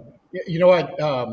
I don't want to say our offensive line is trash because outside of Davis, they're all rookies too. I know we got, Austin Reeder now, who I love at center, but we got Hunt and Kinley and Jackson. They're all developing on the same timeline as Tua.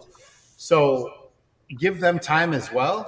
It's hard for me to say because my expectation is for them to protect better, but they're run blocking okay. So you got to take into account that this is a young offensive team. That he has weapons, sure. He's got Parker, Waddle, and Gesicki. But, I think we need to develop a running back also, maybe draft one that's a more of a bell cow running back. Right, I agree. Offensive line, the same amount of time to develop as Tua does. Don't you see a lot of growth in them from game 1 to game 7? Because I see Jackson got kicked inside. I like Eichenberg. I like Jackson inside. I love Hunt. I think Hunt should be the right tackle. God knows why they keep Davis around. He's a serviceable. Because he's a body. He's serviceable. Well, he's starting. He's a body. He's serviceable. He's not better than Hunt at right tackle. Anyways, good morning, everybody. I just wanted to come up here real quick, Steven, because I'm not feeling good, but I've got a chance because of your great platform to talk to all the greats, Pamela, Cameron, and I just wanted to pay homage to the future fan of the year here and say what a pleasure it is to be able to be on the same panel with you, brother, and congratulations. And I love what you're doing, man. All you guys are the best, man, and I've got a chance to meet all you guys, and I just think it's awesome, man.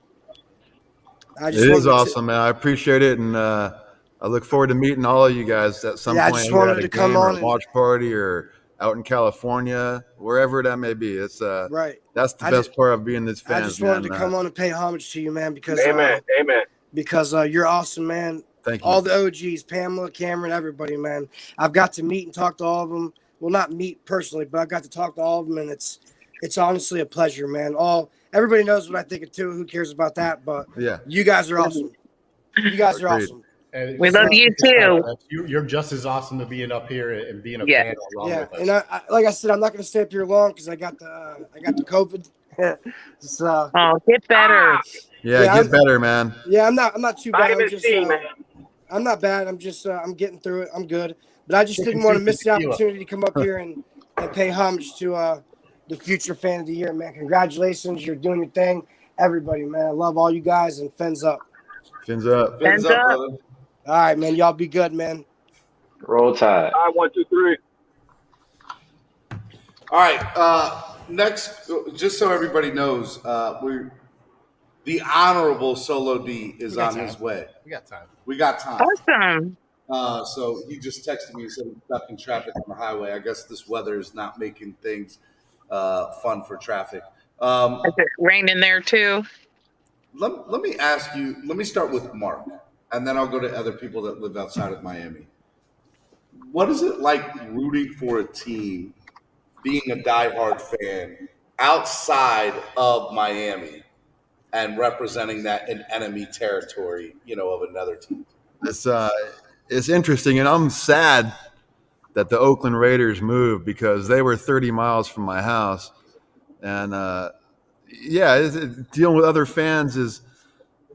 I never leave my house without a Dolphins hat, shirt, something on. So, you're going to get that hate, but it's the love hate. I mean, if someone's, talking smack about your team, it's all in fun usually. So I love it, man. I love living in California, being a Dolphin fan. And it just always stirs up conversation that leads to other conversations. So it's a good thing. I love it. And, the first time I ever came to Miami was 2010, and it's probably like a kid being at Disneyland. You're looking around, you're like, That's how I was. And you walk up to a Dolphin fan, like, yeah, Dolphins. You give them a high five, and they're looking at you like you're goofy, But that's because I never see Dolphin fans, and when I was out here, I couldn't believe it, man. I was like, oh my god. I'm telling you, the very first time I ever came to a game, I felt the same way. I was like, holy cow! I just see people in the store with a Dolphins shirt or a Dolphins hat on. Yeah. This is crazy. To me, that was. You just hit an emotional point because it was like I remember that. Don't cry, Steve. Don't cry. Look, I don't cry. But it is. It's a really good point that you see fans just in your everyday life, but living outside of this area. Like I live in Baltimore. Yep. All I see is Raven stuff. Yep. Yeah. And so it's interesting. Anybody else on the panel kind of have that same feeling or reaction? Well, I want to say I live in Florida. And born in Florida, been here my whole life. And what I want to tell you is there's nobody from here. And whenever they come down from wherever they're coming from, they bring their team with them. I'm a minority in Florida. Yes, as a Dolphin fan. I mean, it is sad sometimes to go to the games and you are a minority in the crowd as a Dolphin fan. It stinks. I gotta say, I get a whole lot of. I live in Texas. I get a whole lot of what happened to Tua. I thought he was gonna be good, to be honest. Nobody don't. I just get a whole lot of a lot of people disappointed. To be honest, I think for me it feels like they actually want us to turn that corner and thought we were, and they had a lot of expectations for Tua. They're not really hating, to be honest. They kind of feel like, almost feels like a pity party. You know what I mean? Like Andreas was talking about earlier. Why is it fall on deaf ears when experts speak well of Tua? Well, to be honest, I ain't heard nobody speak well of him. I really haven't. And that film expert, teams that spoke out on Tua, teams actually go to this guy for his evaluations, and he basically, man, it wasn't good. Everything that he said about, hey man, this ain't me. Y'all can go at me all y'all want about it, but he didn't have anything good to say about Tua. So Dan Orlovsky is not an expert. Kurt Warner's not an expert. He don't have 40 years like this guy. Well, there's a lot of experts Bro, talk about Tua. you see, Andreas, bro, you don't have to subscribe, bro. But if you want, 2 days ago, TD did a film breakdown with EM, bro. There's problems with Tua, lots, bro. I don't want to go in depth on it. I know y'all love him. You know what I mean? It's what it is. I can't convince y'all, but eventually I'll find out. So, I think the reality is, and I've said this before, I think Tua is a good quarterback. I don't know if he should have been a top 5 pick. Now, with that being said, I wanted him at 5, 100%. I wanted him at 5. I wanted him especially over Justin Herbert at the time. I would say 90% of people, 95% of people wanted Tua over Herbert. Like, it wasn't even a big question in the community. So I just think any real talent evaluators would have seen, hey, this guy is a good project, or maybe not even a project. He's got the tangibles to be a good quarterback, but there are some things he needs that we didn't have then and we definitely don't have now. well, I say this. I don't think any of us should feel bad. Wherever this goes, however this ends with Tua, all I got to say is they look past a lot with this guy. His Wonderlic wasn't good. He was coming off a catastrophic injury. And look, when you don't have the physical traits, you don't have the arm strength and the size, what you need to bring is your mental part of your game onto the field. And right now, there's a lot of things that are being said about him in that phase of his game. So if you don't bring any of that to the table, to me, you're just as good as a backup quarterback. Let me bring your mental part when your team is looking around at another quarterback for the entire season. I feel like that's a totally different animal in itself, because it's like if you have a girlfriend or you have a wife, and any girl that walks by, you start looking at her, she's gonna feel some type of way, and sort of way, and she should, right? So I think that's the case there. But I wanted to ask the Tua-neer of the group what his thoughts were on the conversation from a standpoint of, do you agree with my assessment that Tua is a great project? He's got the tangibles to be a starter, but he probably shouldn't have been a top 5 pick. I think you're wrong. I think Tua's going to start showing us this weekend why he was a top 5 quarterback, because he don't got no reason to be held back anymore. And I'll even say further that if he didn't have his hip injury, he would have been the number 1 pick. Oh, yeah, of course. Oh, hands down. Factual. Factual. I don't know about that. Over Burrow? 110%. Oh, yeah. Oh, yeah. I don't know. You got to remember, Burrow was a one-trick pony. Now, he's done pretty well in Cincinnati, but he had 1 year at LSU where he had an historical season, right? Come on, Cam. And he had Come on now. Don't do that, bro. Along with him. Burrow outplayed him. Bro, it's a fact. It's a fact. Jalen Hurts. He literally said a fact. Alabama that nobody else did. He was not look. You could say one-trick pony, but he outplayed him. Even before the injury, he was outplaying him. And let me go on to make my point. When you say one-trick pony, right now Arizona has a quarterback that did good for 1 year. Why are people calling Kyler Murray a one-trick pony? and he's doing it up. Kyler Murray. Burrow has his team in position to go to the playoffs right now. I don't think he said Joe Burrow's not good. He said based off the prospect, he only had one good season in college. You're not listening, bro. You're not listening. But even with one good season, I know I am listening. Even with one good season, he showed you his capabilities on the field. And he, in my opinion, I think Burrow was a better quarterback than Tua before the injury. If you saw some of the stuff that guy was doing, it's translating now to the NFL. I think everybody's changing now. Everybody say they wanted Herbert. Everybody say they wanted Burrow. No. You see, you don't know me, bro. You don't know me. It's on record. You can talk to TD. You can talk to EM. Pre-draft, I was on Burrow. Pre-draft, bro. This ain't nothing new. All right. I don't think anybody was ever saying Herbert over Tua. I wasn't. There were a lot of people. I want O-line. I would say 90% of people would say Tua over Herbert before the draft. Because the thing about Herbert is they said he wasn't accurate, that he threw interceptions. That was the knock on him. I'm pretty sure Burrow had the most accurate season in NCAA history.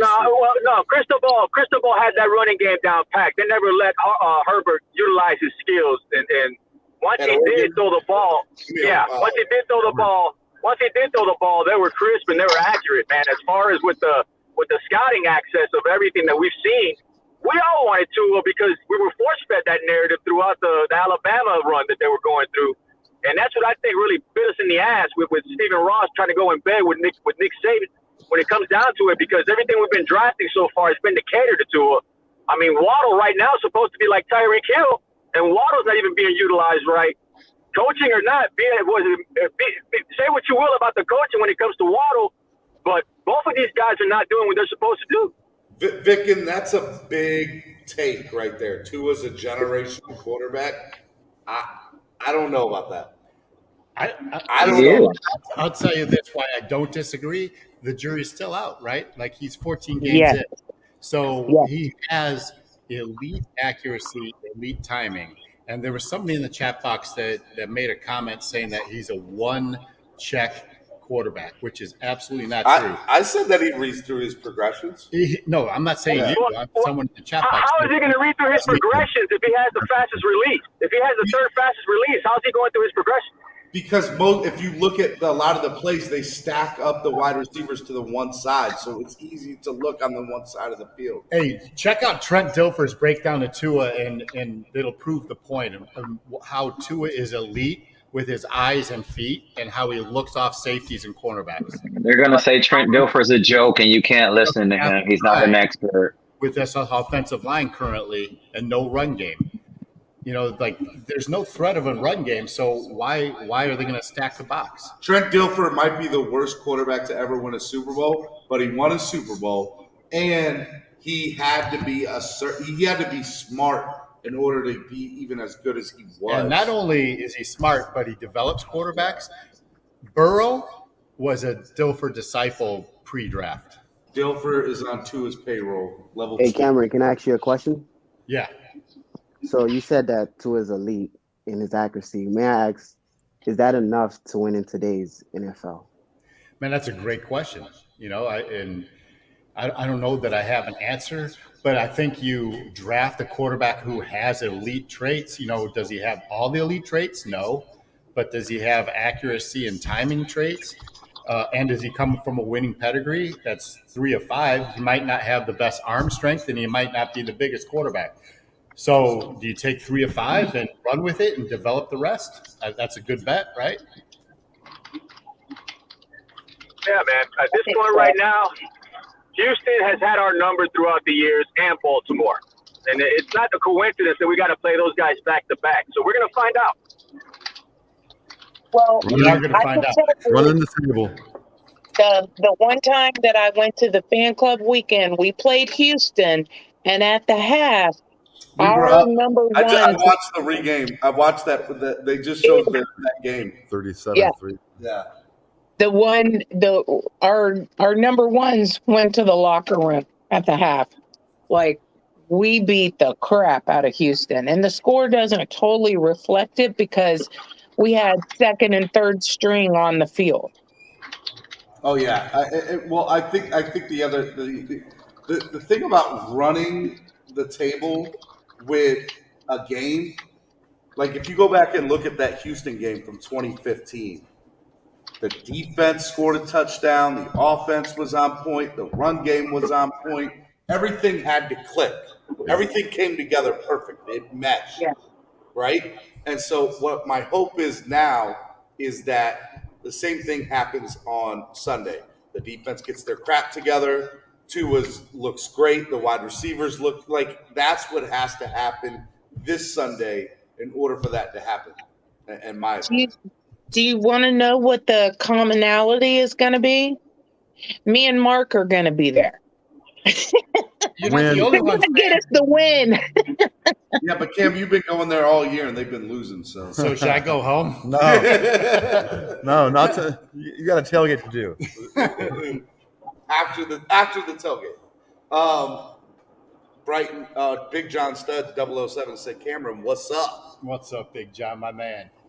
What's up? Hey, Big John, I would be happy to know that I resurrected Jakeem Grant in conversation this morning. Oh, my God. Yes, he did. He totally did. All right, guys, we're just chilling here. We're actually waiting for the Honorable Solo D to come in and close out the show with us. So we're still chilling here. If you guys have any questions, put it in the chat box. If you guys want to donate to the channel, go into the description. You guys can use Cash App. You guys can use PayPal, MSM Podcast Network, or you guys can use the $ down at the bottom of the chat. If you guys also want to subscribe to the channel, we just hit 8,000 followers this week. 8,000 subscribers. Yep, 8,000 subscribers. That's a big deal. Look, I really want this show to grow and keep growing in the podcast network. And the only way that happens is with you guys, is with you, the fans. That's it. That's it. It's the only way this happens. So I do want to say thank you to everybody who's played a part in that. And I also want to say thank you once again because the donations that were sent in Thursday, Friday, and Saturday, 50% of all those donations went towards Dolphreakies and Alex's Dolphin Cancer Ride Challenge. We sent her $150. It was amazing. She was very grateful. She did a big post on social media about it, and honestly shouted you guys out, the fans, Clock Blockers fans. So it's awesome. And also this week we got some big stuff coming up with Tail Greeter. Do you want to shout out Tail Greeter and how everything goes down for the tailgate on Sunday? Yeah, like I said earlier on the show, if you want to come out to East 32 Dolphins tailgate for not only this upcoming game Sunday, but Thursday's game or any of the remainder of home games, just download the Tail Greeter app. Use the promo code Miami Sports Music. There you go. Use the promo code Miami Sports Music, and or you can go to the website, tailgreeter.com, and search East 32 Dolphins Tailgate. You can make a donation, and you get a QR code, scan that at the tailgate, and you're in. And then tomorrow night, we have the Godfather, the man, the myth, the legend, Orange Bread Guy. That's what I'm going to tell you all. Orange bread Guy. NFL Fan of the Year. Hey, damn, autocorrect, man. The NFL Fan of the Year, which you're going to win as far as I'm concerned. Let's do it. We're gonna get behind this man big time. 100%. We're going to make a big campaign. Let me ask, why don't you tell the folks everything that's going on this weekend, or especially tomorrow night? Well, tonight we're actually meeting up at Lulu's probably around 8 o'clock, and they got live music and that's good Lulu's drinks. Bake Shop at the it's a bar that's in Fort Lauderdale Beach Commons area. And then tomorrow we're all going to be meeting over at Bow Campers off the Intercoastal Oakland Park area. And we're going to be raising money for DCC like a lot of the Dolphin clubs around. And Steven just helped raise money, you guys donating. So we're going to be doing that as well for DCC, selling raffle tickets. We've got like 30 autographed prizes we're going to be raffling off. The Miami Dolphins are sending over 3 people from the Dolphins Foundation. And they're going to be throwing some stuff into the mix too. So I'm excited to see what they're bringing. And the fish tank's going to be out there, and MSM's going to be out there. And then, tomorrow's tailgate with this guy here, or Sunday's tailgate. So it's going to be a very fun, It's going to be good. It's going to be eventful great. weekend. And then Monday, we'll be back at Bo Campers Monday night for the Monday night live stream. 305 Sports Babe will be hanging out with me. TD Finstock's going to dual live stream online with us. I'll be dual live stream with you. Yep, and that'll be a lot of fun. And then Tuesday morning, I am off, but this gentleman, this guy, that guy right there, Cameron will be on with TD Finstock hosting Plaque Blockers Tuesday morning. Man, we're going to go off. I'm going to be asleep. I'm going to be sleeping. Y'all just don't mess anything up. Don't break nothing. Okay? Oh, man. Let's talk about something back to the NFL here. Odell Beckham did just get released. And by the way, Bon Joe, you may not have heard, but you now owe $10 to the show. Where does he go? You know, I've thought about this. I think that Odell Beckham Jr., I think he either ends up on a contender, which I think honestly is where he most likely will go because he wants to win a Super Bowl ring. And so I could see a few different places. LA, I could see the Rams being a big destination for him. Arizona could use another wide receiver, right? And adding Odell Beckham to Kyler Murray, I think would be a big one. Mm-hmm.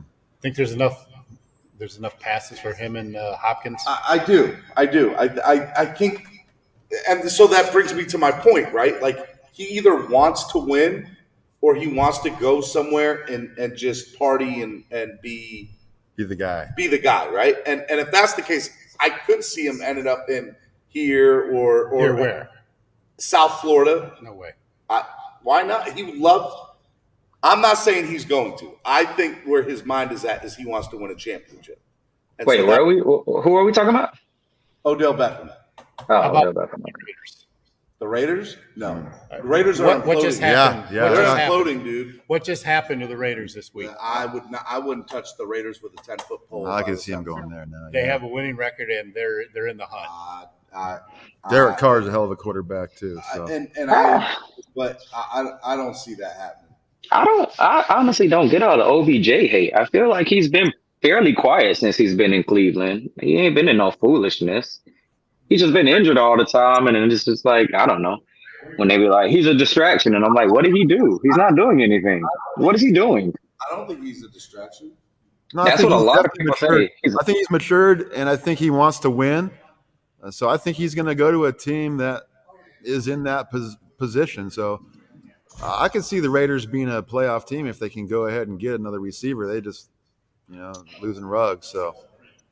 I mean, it's entirely plausible that he could end up there, but I would say, I think it's if he really wants to win, he ends up on Arizona, the Rams, Kansas City, Tampa. I don't see him going to Tampa. Antonio Brown's already there, right? So I think one of those three destinations he ends up.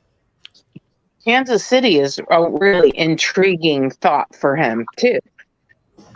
You look at the issues they've had, that might, seal them as a top team again. Level 2 Noob says OBJ wants to be a wide receiver one. He's not the guy anymore. If he's gonna get both, he's not gonna get both targets. He's gonna pout. And see, that's where I disagree. Level. I don't think that he wants to be the number one. I think he wants to go to a winning organization. And I think he sees the flaws that Cleveland has and knows that's not going to happen. And before his career is over, he wants to go somewhere. And so, I mean, that's why I see it being I see him going to LA. Yeah, 1, 2, 3, 4 Ep's got a good point too. Mike Thomas isn't coming back, but who's going to be throwing to him? Yeah, and so I mean, look, second tier teams. Let's talk second tier teams. Raiders. I think the Bills and the Cowboys stand out to me. Yeah, the Raiders. The Raiders are a part of it. The Saints are a part of it. I don't think the Bills are because of Stephon Diggs. I would say I think it's the Raiders and Saints. And then you can never count out Belichick, right? Well, I mean, I don't see him who going just there. said Green Bay? Somebody said Green Bay. That wouldn't be a. I did. That would be great. If OBJ wanted to go play with Aaron Rodgers, I guarantee you Aaron Rodgers would be the happiest guy on the planet. I mean, he's been crying for a receiver for a long time. That would actually be a good fit. You know what? I'll say that's the fourth contending team I could see. So look, he's going to end up in one of four places: the Rams, the Cardinals, the Chiefs, or the Packers. I can't argue it. And I feel like those are all four places he could go. Do the Rams have the room though? I mean, they just picked up another. The Rams. So number one, I just want to say how big that pickup was of Von Miller. Yeah. Like that was huge. Didn't see that trade coming. And when it did, like they're making a run at this thing. And it's funny because the memes on social media are their GM is saying screw their draft picks. They don't have any draft picks. They gave them all away for these players, and I think that's good. And they're where they're at, like they're making a run at it. That's where they're at. Oh, they're ready. And the good thing is they can, if all else fails, they have players on their roster that can get you a first round pick down the road. Aaron Darnold can get you a first round pick, stuff like that. So we'll have to see. What do you guys think in the chat on the panel where Odell ends up, or what do you think of Von Miller going to the Rams? 1, 2, 3, 4 Epps knows. That's nasty, scary. Anybody? Well, I think, like I said, Kansas City is a real good prospect for him because, they've been there recently and, they're struggling at the quarterback position, but maybe that's what he needs. Yeah. I think we need to take a page out of the Rams book and quit worrying about all these draft picks. And look at what they're doing. They ain't had a first round pick for the past 3 years. So and they're getting it done, and it looks like they are a legitimate Super Bowl contender. They just beat the Bucs, so they have been. In all fairness, so they have been close for a few years, so they could trade that first round draft pick to get the next level guy in there. Yeah, they're trading for proven commodities, which is why there's no reason that we shouldn't be talking about Deshaun Watson until March. Just saying. Okay, so good morning, everybody. Hold on, real quick. Real quick, we have somebody that just showed up. Finally showed up at the end of the show. Good morning, everybody. How's everybody doing? My game up, man. You ain't even flex, man. He's way ahead of me. You got pink on today? Can you guys hear me? Fuchsia. Okay, let me see where I'm at. We got headphones or no? No, you don't. Which camera? Y'all got two cameras? What we doing, bro? Yeah, they're all over. Oh, shit. Y'all done upgraded. Boy, y'all, them donations working. Hey, Solo D. What's up, man? Solo D. So look in this one. Good morning, Solo. That camera right here. What's going on, Solo? Okay. Y'all must forgot it. Like, I'm ADHD, boy. There's too much going on right here. All the screen. Hey, check this out. I'm going to say this since I'm on. Everybody not showing themselves. Show yourself, man. It's clock block. We know you ain't washed your face yet. It's all good. We family over here, man. Everybody show your face, man. I'm just packing. That's why y'all are seeing my ceiling. Too handsome to not show my face, baby. So what we talking about? We're talking about how the Dolphins are going to go on a 9-game win streak and win it all. Y'all don't talk like that anymore, okay? I'm tired of them letting me down, all right? I don't even look. Tyrod Taylor coming back Sunday, so y'all can think this game is going to be super sweet if you want to, but I don't, all right? And then Thursday Thanks, TD. I mean, Solo, I'm sorry. He called you TD. Who? TD must be handsome, then. That's all right. We'll take the compliment. Solo. Solo, why you wearing the aqua hat with the black? Because I just had to put some kind of aqua on, but most importantly, I wanted y'all to see it's black DWA, you know what I mean? And we got my dog from NorCal in the building right now. Let me tell y'all something. I'm pretty sure you already been praising him the whole show, but it's all good. Said one word about orange bread, guy. This the man with the plan. no matter what the plan is. You understand what I'm saying? Like, that's right. when he says Godfather, I don't know if y'all know what that really means, man, but like this man literally has been bringing people together for years for nothing. You know what I mean? Like, for nothing. He don't care. I don't even think he wants to be on this camera right now. He doesn't even like being famous, bro. Like, he's not trying to be like a big famous super fan. He's not trying to get rich. None of that, man. He's just a good person, man. So, you know, you always got to meet people like that. Not that there's anything wrong with people that are trying to be famous, you know what I mean? But he's just a good person for sure. But I want to give him his when flower. you wear, I can't hear nothing, so I feel kind of retarded. I wish I had some headphones. I feel like Pam's talking and I can't hear her. And I want to talk to Pam. I talked to her already. Listen, man, Pam saves my life. Let me shout Pam out now, too. Hey, all right.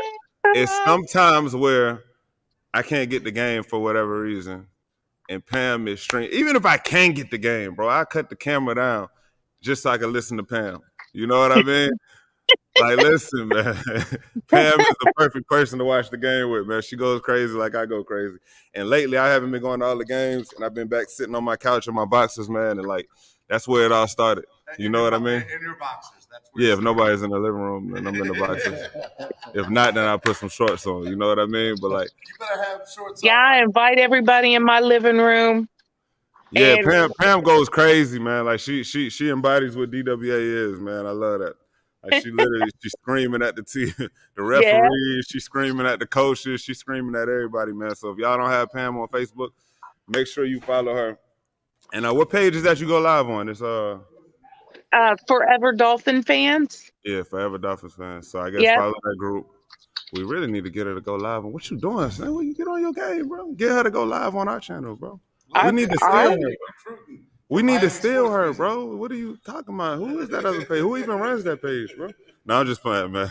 So listen, yeah, we just vibing. I don't really think we're gonna win, but as a Dolphins fan, why were you late? Why were you all late? Anybody who knows me knows I'm late everywhere I go. It's you know what I mean? Like anybody who knows me, if you've gotten to know me over these years, you know I'm not coming on time, bro. Like there's nothing to it. I could give y'all the excuse of the traffic and the rain. It is raining a lot. It was a lot of traffic. I did have to drop my son off. He did, you know. No, but he knows I'm gonna be late even if that didn't happen. It would have been something else if it wasn't that. But you know. So it's really everybody else's fault because they don't tell you an hour and a half earlier. That's what they should do. This is why I love Pam.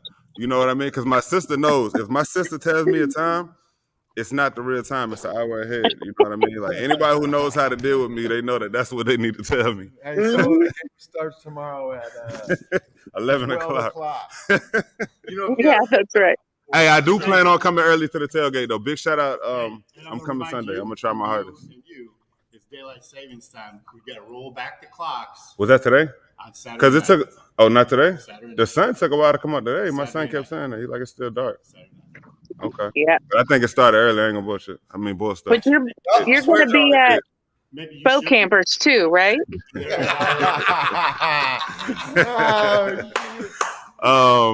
Yeah, definitely. We had boat campers. We had boat. I didn't know Steph was coming through. Yeah, I just talked to Steph a little bit. Sound like we're gonna have the fish tank and the fish tank is out there. Yeah, I just heard a little bit of this morning. Yeah. That's dope. Yeah, they're gonna be doing a stream in there too. He just called me.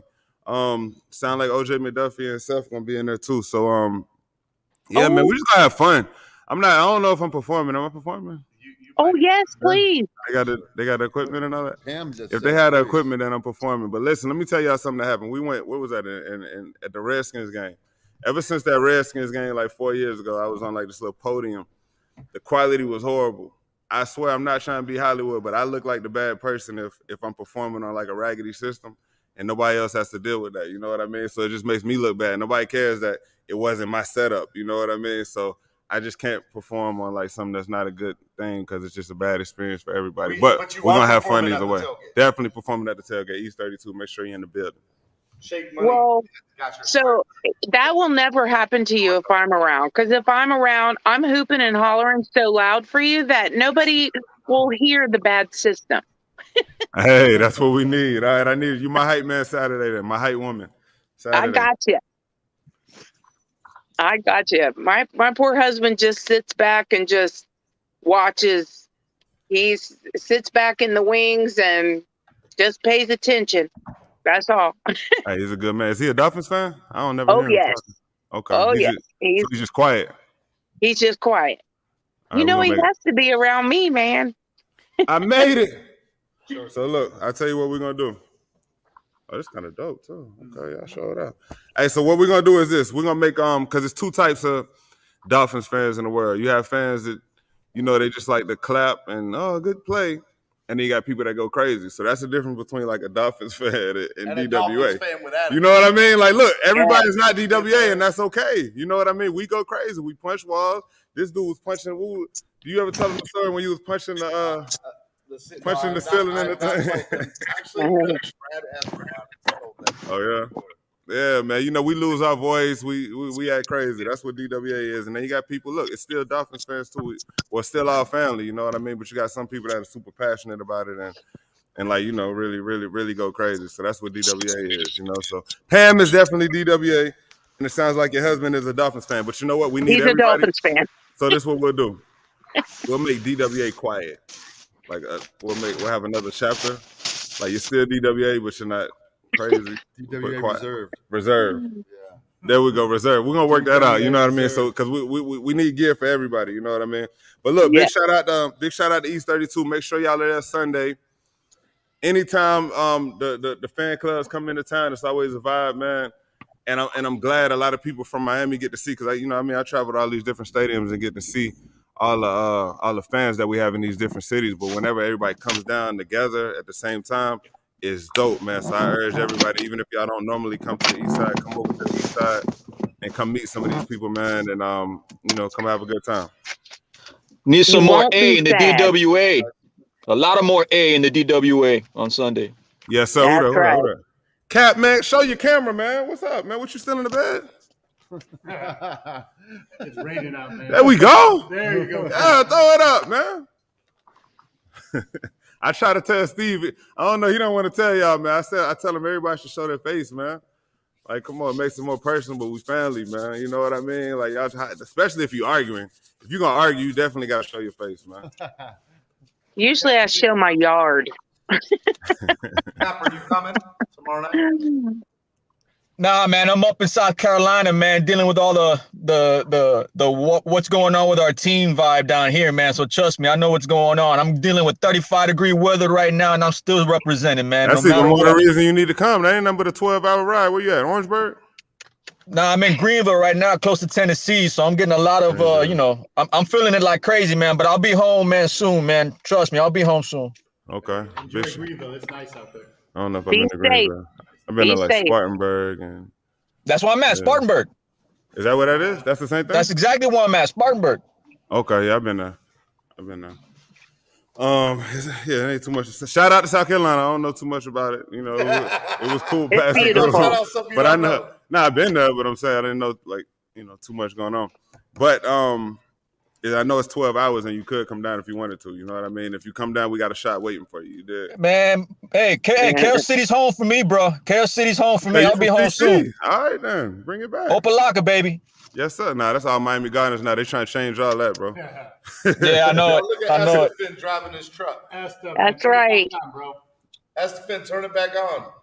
Be careful, Esther. Okay, all right. You had a good reason. If you can mount the camera up right there. Estefan's a Spurs fan. A Spurs fan. You be careful. You pay attention to that road. Hey, they run is over forever. But I see why though. They had a good run. Like that's not you can't blame them for that. But they won like 5 rings, bro. Like, but they're never winning again. You know what I mean? Like who can ever get to put together a team like that again? You know what I mean? Like the Heat, we're gonna compete every year somehow, some way. But the Spurs, like, come on, Pop's almost out of there. So I salute you. I want to see if you're still a fan in 10 years, though. We'll be back, bro. Hey, man, it's a lifestyle in San Antonio, bro. We'll be back from the top to the bottom of the offices. We have it in place, bro. We ain't a one-hit wonder, bro. We'll be back. Nah, y'all a 5-hit wonder. Y'all got respect. I just think it's over. You know what I mean? Y'all are Tim Duncan wonder. Like a big team. The party's over. All right, guys, let's wrap up and do final thoughts of the day. We'll start out with Estefan. Hold on, let's just pause real quick. Damien, let me ask you this. Damien, do not lie to me, Damien. Were you saying let's go Knicks 2 years ago? Is he from New York? He should have been going for the Nets, even when they were in New Jersey. Damien's from Maryland, and yeah, he's a diehard Knicks fan. He's been rooting for So the Knicks. he was saying this for the past 5 years. Yeah, I want to say he's been I don't know about that, but I mean, he says he's been a Knicks fan for a long time. So I'm sorry to hear that too. Okay. But That's just sad. That's just sad. Nah, but they're good right now. That's why I'm making sure he's not saying that right now because they got a squad. Since 92? 92. All right, I respect that. He been through hell. Salute to you. All right, go ahead. Let's do final thoughts of the day. Go ahead, Estefan. yeah, it's more of a question for Solo, bro. I just gotta know, bro. When Watson's available and he's ready to sign, do you want him? Do you want Watson? Do you want a Super Bowl, bro? Do you ever want to see it in your life? Because it ain't gonna happen with Tua. I need to know, Solo. Listen. I didn't want him this year because of number one, I think Tua deserved a little more respect. And number two, all that drama that comes with it. I didn't want to hear the drama, man. First of all, I do think those cases are kind of weird, but I don't want to speak on it. But they seem kind of weird. But no matter what, he still has that going on. So I didn't want that drama to come down here because I'm tired of us that being the reason why we're relevant. You know what I mean? So that part I didn't like. My mom was calling me. Let me say hi to your mama. No, she just. All right, go ahead, talk to her. Well, but listen. Hey, Mom, bro. Next year, bro, if he's available with no cases, then I'm not gonna be mad. But I want Tua to have his fair shot. But at this point, I feel bad for Tua, like even to a point where I think when it's time for him to resign, he doesn't even resign. So, I don't even see why he would like us now. So, but I do like Tua, man. I like Tua a lot. I met him. He's a good person, bro. So I don't like what he's been going through as far as that. You know what I mean? Because it's not fair. He hasn't had a line, bro. Like, yeah, I respect that. Yeah, you know what I mean? But now I'm not going to say I wouldn't want Watson, bro. Like, it's nothing personal, man. I'm not speak on it. If we get him, you know what I mean? I'd be excited, but I'm not going to say, like, the way we were going about it, I don't like that. Well, I'll speak for you, bro. We won't watch. All right, Estefan. See you later, bro. Drive safely, Estefan. Be safe, Estefan. Okay, he left. Bye, Felicia. All right, next we'll go to Polo. That's true. His bank account is very okay, AB. Polo, you there? Yeah, I'm here. I just want to say fire Flores because I do not want him as our coach anymore. You said fire? Who said that? Polo. Who's that with Polo? Talk to him. Why? I don't want Flores. He doesn't make great halftime adjustments, and he gets out coached all the time. So is that everybody? It was go Flow. We ride with Flow. Flow we trust last year. But listen, let me say this. This is my only problem because I'm going through this on both of my teams right now. Everybody wants to fire Manny Diaz. Everybody wants to fire Flow. My only beef with that, have they made some bad calls? Yes. I'm not one of these people who act like they're not doing nothing wrong. But, man, how do you build anything, bro, with that type of pressure, bro, if you get fired every 3 years, man? Like, come on, man. It's like, who would even want to come coach here, bro? It's like, oh, especially even Gase. Even Gase. We had the Gase we trust going on. That man took us to the playoffs the first year, bro. Everybody threw him to the trash the next 2 years. That man took us to the playoffs for the first time in how many years, though? So it's like, now he was horrible. So I don't want to compare. Did Gase have a problem with Stephen Ross? Oh, I like Flo. That was I think he made a mistake getting rid of some of his coaches and his captain talent. Mm-hmm. I think Flo might have lost some of the team. It does seem like that. Something's going on to where he doesn't have that same fire that he had, and I'm pretty sure it's something with the front office. You know what I mean? But I don't like to get in that. But first of all, I don't like calling for anybody's job just as a man, period. You know, I'm weird like that. You know what I mean? Like, that's somebody's livelihood. So that's even deeper than sports. But when it comes to sports, bro, you got to have time to build something. You know what I mean? Like, man, everybody loved him at the beginning of the year. It was Flo, let's go. And Greer. Remember everybody put the mask on Greer? We thought they made steals. We thought all the deals that he did were good, right? Right? Everybody, like, when he traded everything, how he did it. So now Greer, all right, he's been there for a while too, but he hasn't had the type of power. I don't know, man. You take gambles, man. It's weird. Like, I'm sure everybody thought it was good moves when they did it, but it's not panning out. You know what I mean? So sometimes you got to give people time to work stuff out, man. Plus, I met Flo too. He's cool as hell. So no, I can't go with that either. All right, Polo, man. Thank you for coming on, bro. All right, man. All right. Let's we'll go with Pamela. Pam. Okay. So I think we got to stick with flow. I think we got to give this team a chance. We got to give Tua a chance. I believe there's problems with the front office, and I blame it on Greer. And I've got a whole lot of backup about why, but I won't go into that. I just want to say that I'm so excited for this weekend. I love my Fins family. Thank you so much, Stephen, for allowing us this opportunity to speak our mind about our organization that we love so much.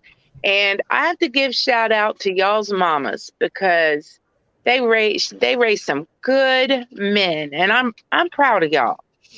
Shout out to Go her. Shout out to Dolphins. Mama. Yeah, she just called too. Amen. Amen. And I want to hear throw your fins up. Throw your fins up. Hey, Hit tell it. And TD to come down also so we can perform that, man. That sounds spin it right, like a man. hula hoop. I love that. Love I was that. on the stream last night. Is TD coming down? No. What the hell you know what it's like? You better come down. It's the one weekend to come down. TD, bring your ass down. Where you at? Damian D says, Stephen, your show is the voice of the people. I'm telling you. I'm telling you. That's the truth too. I love it. That's why I wish everybody show their face, man. Like, Pamela, drive Bye. safe down here. Love you guys. Make sure you get to here safely, okay? I See you will. tomorrow, You should see my truck. You'll know it's me if you know two things about me. I'm a Gator girl and a Dolphin girl. You'll know that truck when you see it. Mm-hmm. only because it's you, Pam. I'm not gonna say anything about the Gators. Only because it's you. Okay? I know. Anybody else, I would have to say something right now. Plus, y'all did beat us last time, but barely. I love you too much to go for it, so I'm gonna let that one go. Love you guys. See you tomorrow. See you later, Pam. All right, Mr. Tuanier himself. My man. What's up, guys? What's up, guys? It's the number one Alabama fan in the building. Yeah, Alabama fan. So yeah, I just want to say, go roll Tide. Maybe I'll show up and hang out with y'all tomorrow. But you know, I'm not a Dolphins fan or nothing. But I might hang out with you guys. You guys are okay. Have a good weekend. Yeah, to a time. That's for Dolphins fans. I'm not a Dolphins fan. What are you guys talking about? Why would I show up? Why would I show up to something for Dolphins fans, even though it's down the street? I might make an appearance because it's down the street. You down here, man? Come, man. You better come through, man. He was here last time. Oh, He for showed real? up to the front. No, you got to pull up tomorrow, man. Come I'm on, mad man. you didn't show up this morning here. I got a job. You right down Bro, he at home, and he didn't want to come out in the rain. I don't blame him. I didn't want to come either, bro. So come out and have lunch with us. I'll get you a new Bama hat. Wait, lunch. What's going on? You right down the road, aren't you? Yeah. Come out here, bro. Like when you get off here, come out here. But he ain't doing nothing, bro. He got a regular shirt on. Okay. That's cool. Are you coming? Yeah, I can. I got your number. I'll text I was you. gonna say, he's like, he ain't doing nothing. All right, bro. We'll see you in a minute. All right. All right, Cap for life. Yeah, man. Just once again, man, thank you guys for what you do, man. On an early AM, man, we really need this as far as with the fan base going the way it's going right now, man. And I'm with Solo, man. I'm to the point right now, man, where I'm not trying to play with people's money, man, because at the end of the day, everybody has to feed their family. But the front office has to understand too that at this point in time, you guys are playing with our money.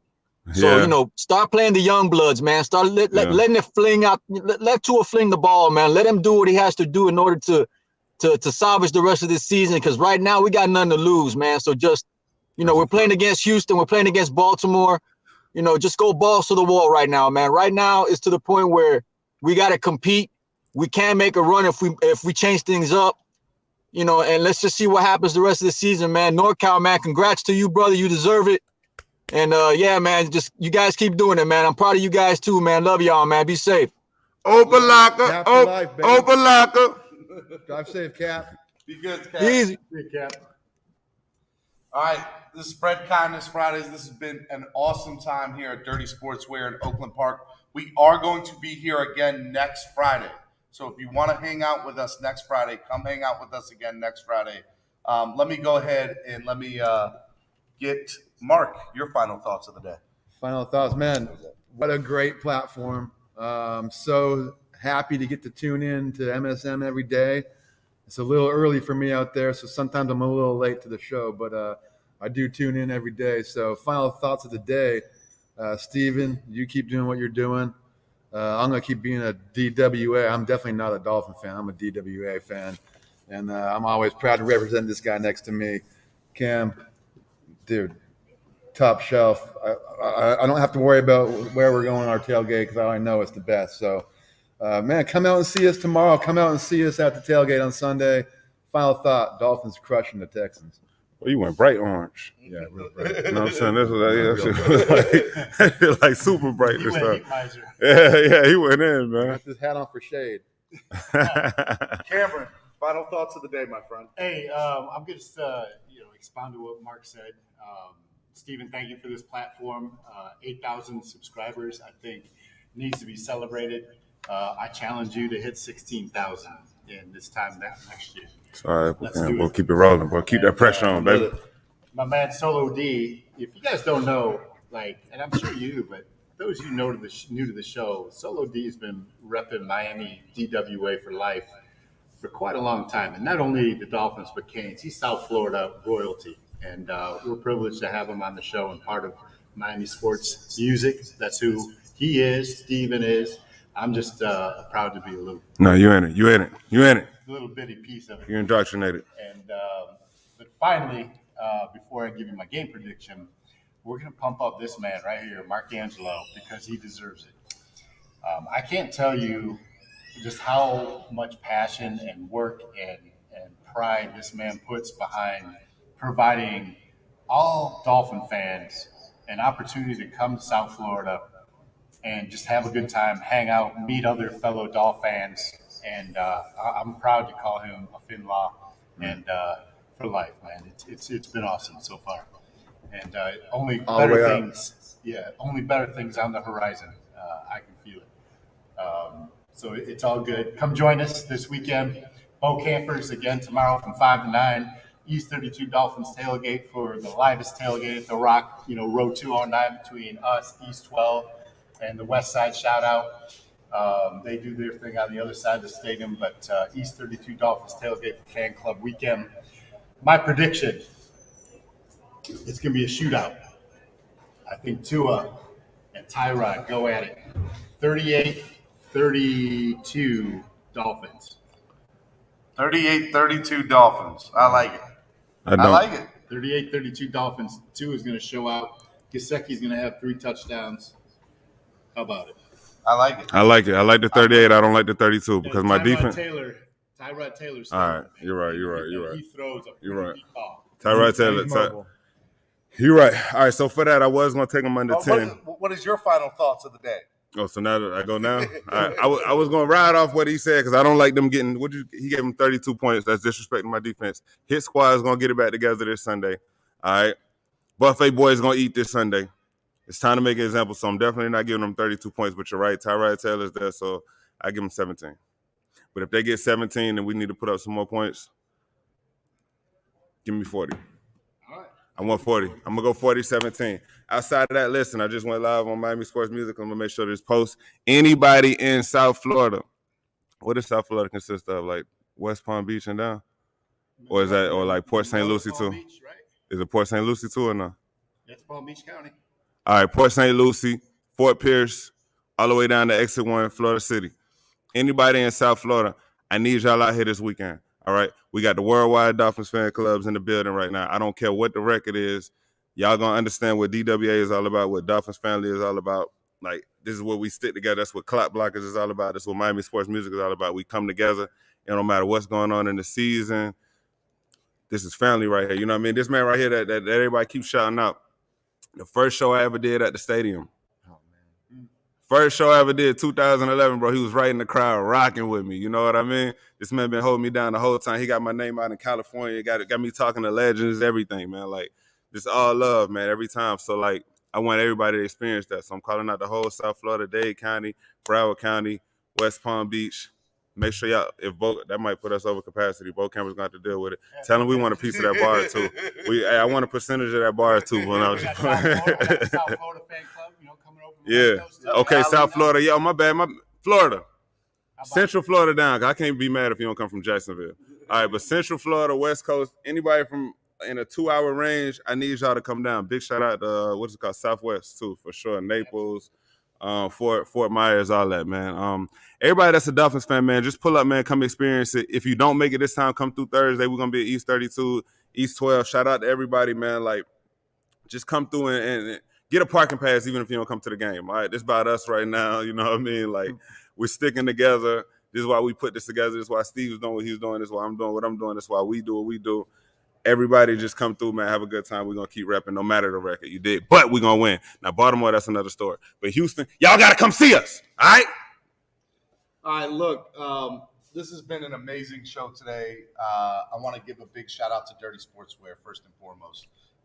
If you guys need any of your clothing needs, sporting clothing needs, this is the place to get it. DirtySportswear.com. DirtySportswear.com. Absolutely amazing. Hats, these hats. I mean, they made them all. They're the best in the world. So I love them, and I appreciate them allowing me to do the show here this morning and next Friday, too. So if you guys want to be here next Friday for hopefully a Victory Friday, because everybody looks at me like I'm crazy. In a row. Yeah. So, we'll bro, see. like, what's the record with Baltimore for real? Not good. For real, have we won more than that one game? We haven't beat the Texans more than one time. I'm all right with that, but Baltimore whoops our ass, especially on prime time. Like, we got to be real. That's the other thing with DWA. We're not lying no more. Still hurting from the Baltimore beatdown. That's what I'm saying. Like, we used to lie to ourselves. So look, we graduated in 2021. It's about self-care. We're not lying to ourselves no more as fans, all right? So we got to be real. Not only does Baltimore constantly beat us, I'm going to give you the dollar. They whoop our ass, bro, all right? You just said something. So that's like $2. That's $1. That's why I said I'm going to give you the dollar. I knew I was going to say ass, even though I don't think That's ass should be a cuss word. That shouldn't be a cuss word. But anyway, listen to what I'm saying. Big shout out to Chef Drew. I see him on here repping all day, every day, man. Chef Drew got his tail greeter ticket today. Oh, shout out to Tail Greeter. Big shout out Tail Greeter. You had a good time in Kansas City. We had a vibe, man. Look, we had a vibe. Big shout out to that whole. We didn't even talk about that. That was a whole experience. Big shout out to Nick. Big shout out to my partner Chuck Norris. What was his real name? Because I just played. He looked like Chuck Norris. He did look like Chuck Norris. Pat. Big shout out to Nick. Big shout out to Pat. Big shout out to everybody from Tail Greeter, man. They showed us complete love. It was amazing, man. The first NASCAR experience is not the last. We're gonna be back. Yeah, it was a good vibe, man. So like I said, make sure everybody comes out. Make sure y'all tap in. I'm giving my Thursday. Oh, my bad. I'm repeating myself, but I want to stress it. I really want people to come out, even if you're not coming to the game, man. Get a parking ticket, man. Come vibe, man. Sunday and Thursday. Thursday, we might get our butt whooped, but we're still going to have fun. And we'll have the pregame show, the Tail Greeter pregame show. You tell them, do your ending now. Do your ending. 10 a.m. to noon on Sunday and 5 p.m. to 7 p.m. on Thursday. We're going to have a good time at the tailgate, both those games. So, yeah, I want to give a big shout out to that. And give a big shout out to 305 Sports Babe. Ashley will be hanging out with me on the Monday night live stream. Hopefully this guy's going to stop by. Tomorrow? We'll be up Bo Campers tomorrow. Yep, Ashley will be up Bo Campers tomorrow. And make sure you guys show up to that. So tomorrow's going to be epic. It's going to be amazing. The fire marshal's going to come shut us down. Like, it's going to be crazy there tomorrow. And I'm super excited about it. Thank you for watching the show and donating and just, waking up with us because, I know you guys can do a lot of other things in the mornings. You choose to wake up with Clock Blockers, home of the #1 Miami fan morning show, and that's the best thing in the world. So I want to thank all of you, the fans, for supporting the brand and keeping it growing and keeping it moving. So we'll be back tomorrow. We'll be live from 6 p.m. to 9 p.m. right here on Miami Sports Music Podcast Network. Make sure you guys check it out. All right? Yep. We'll see y'all tomorrow. Fins up. Peace. Is it another Miami Sports Show in the morning? Not tomorrow. No, period. Of course it's #1.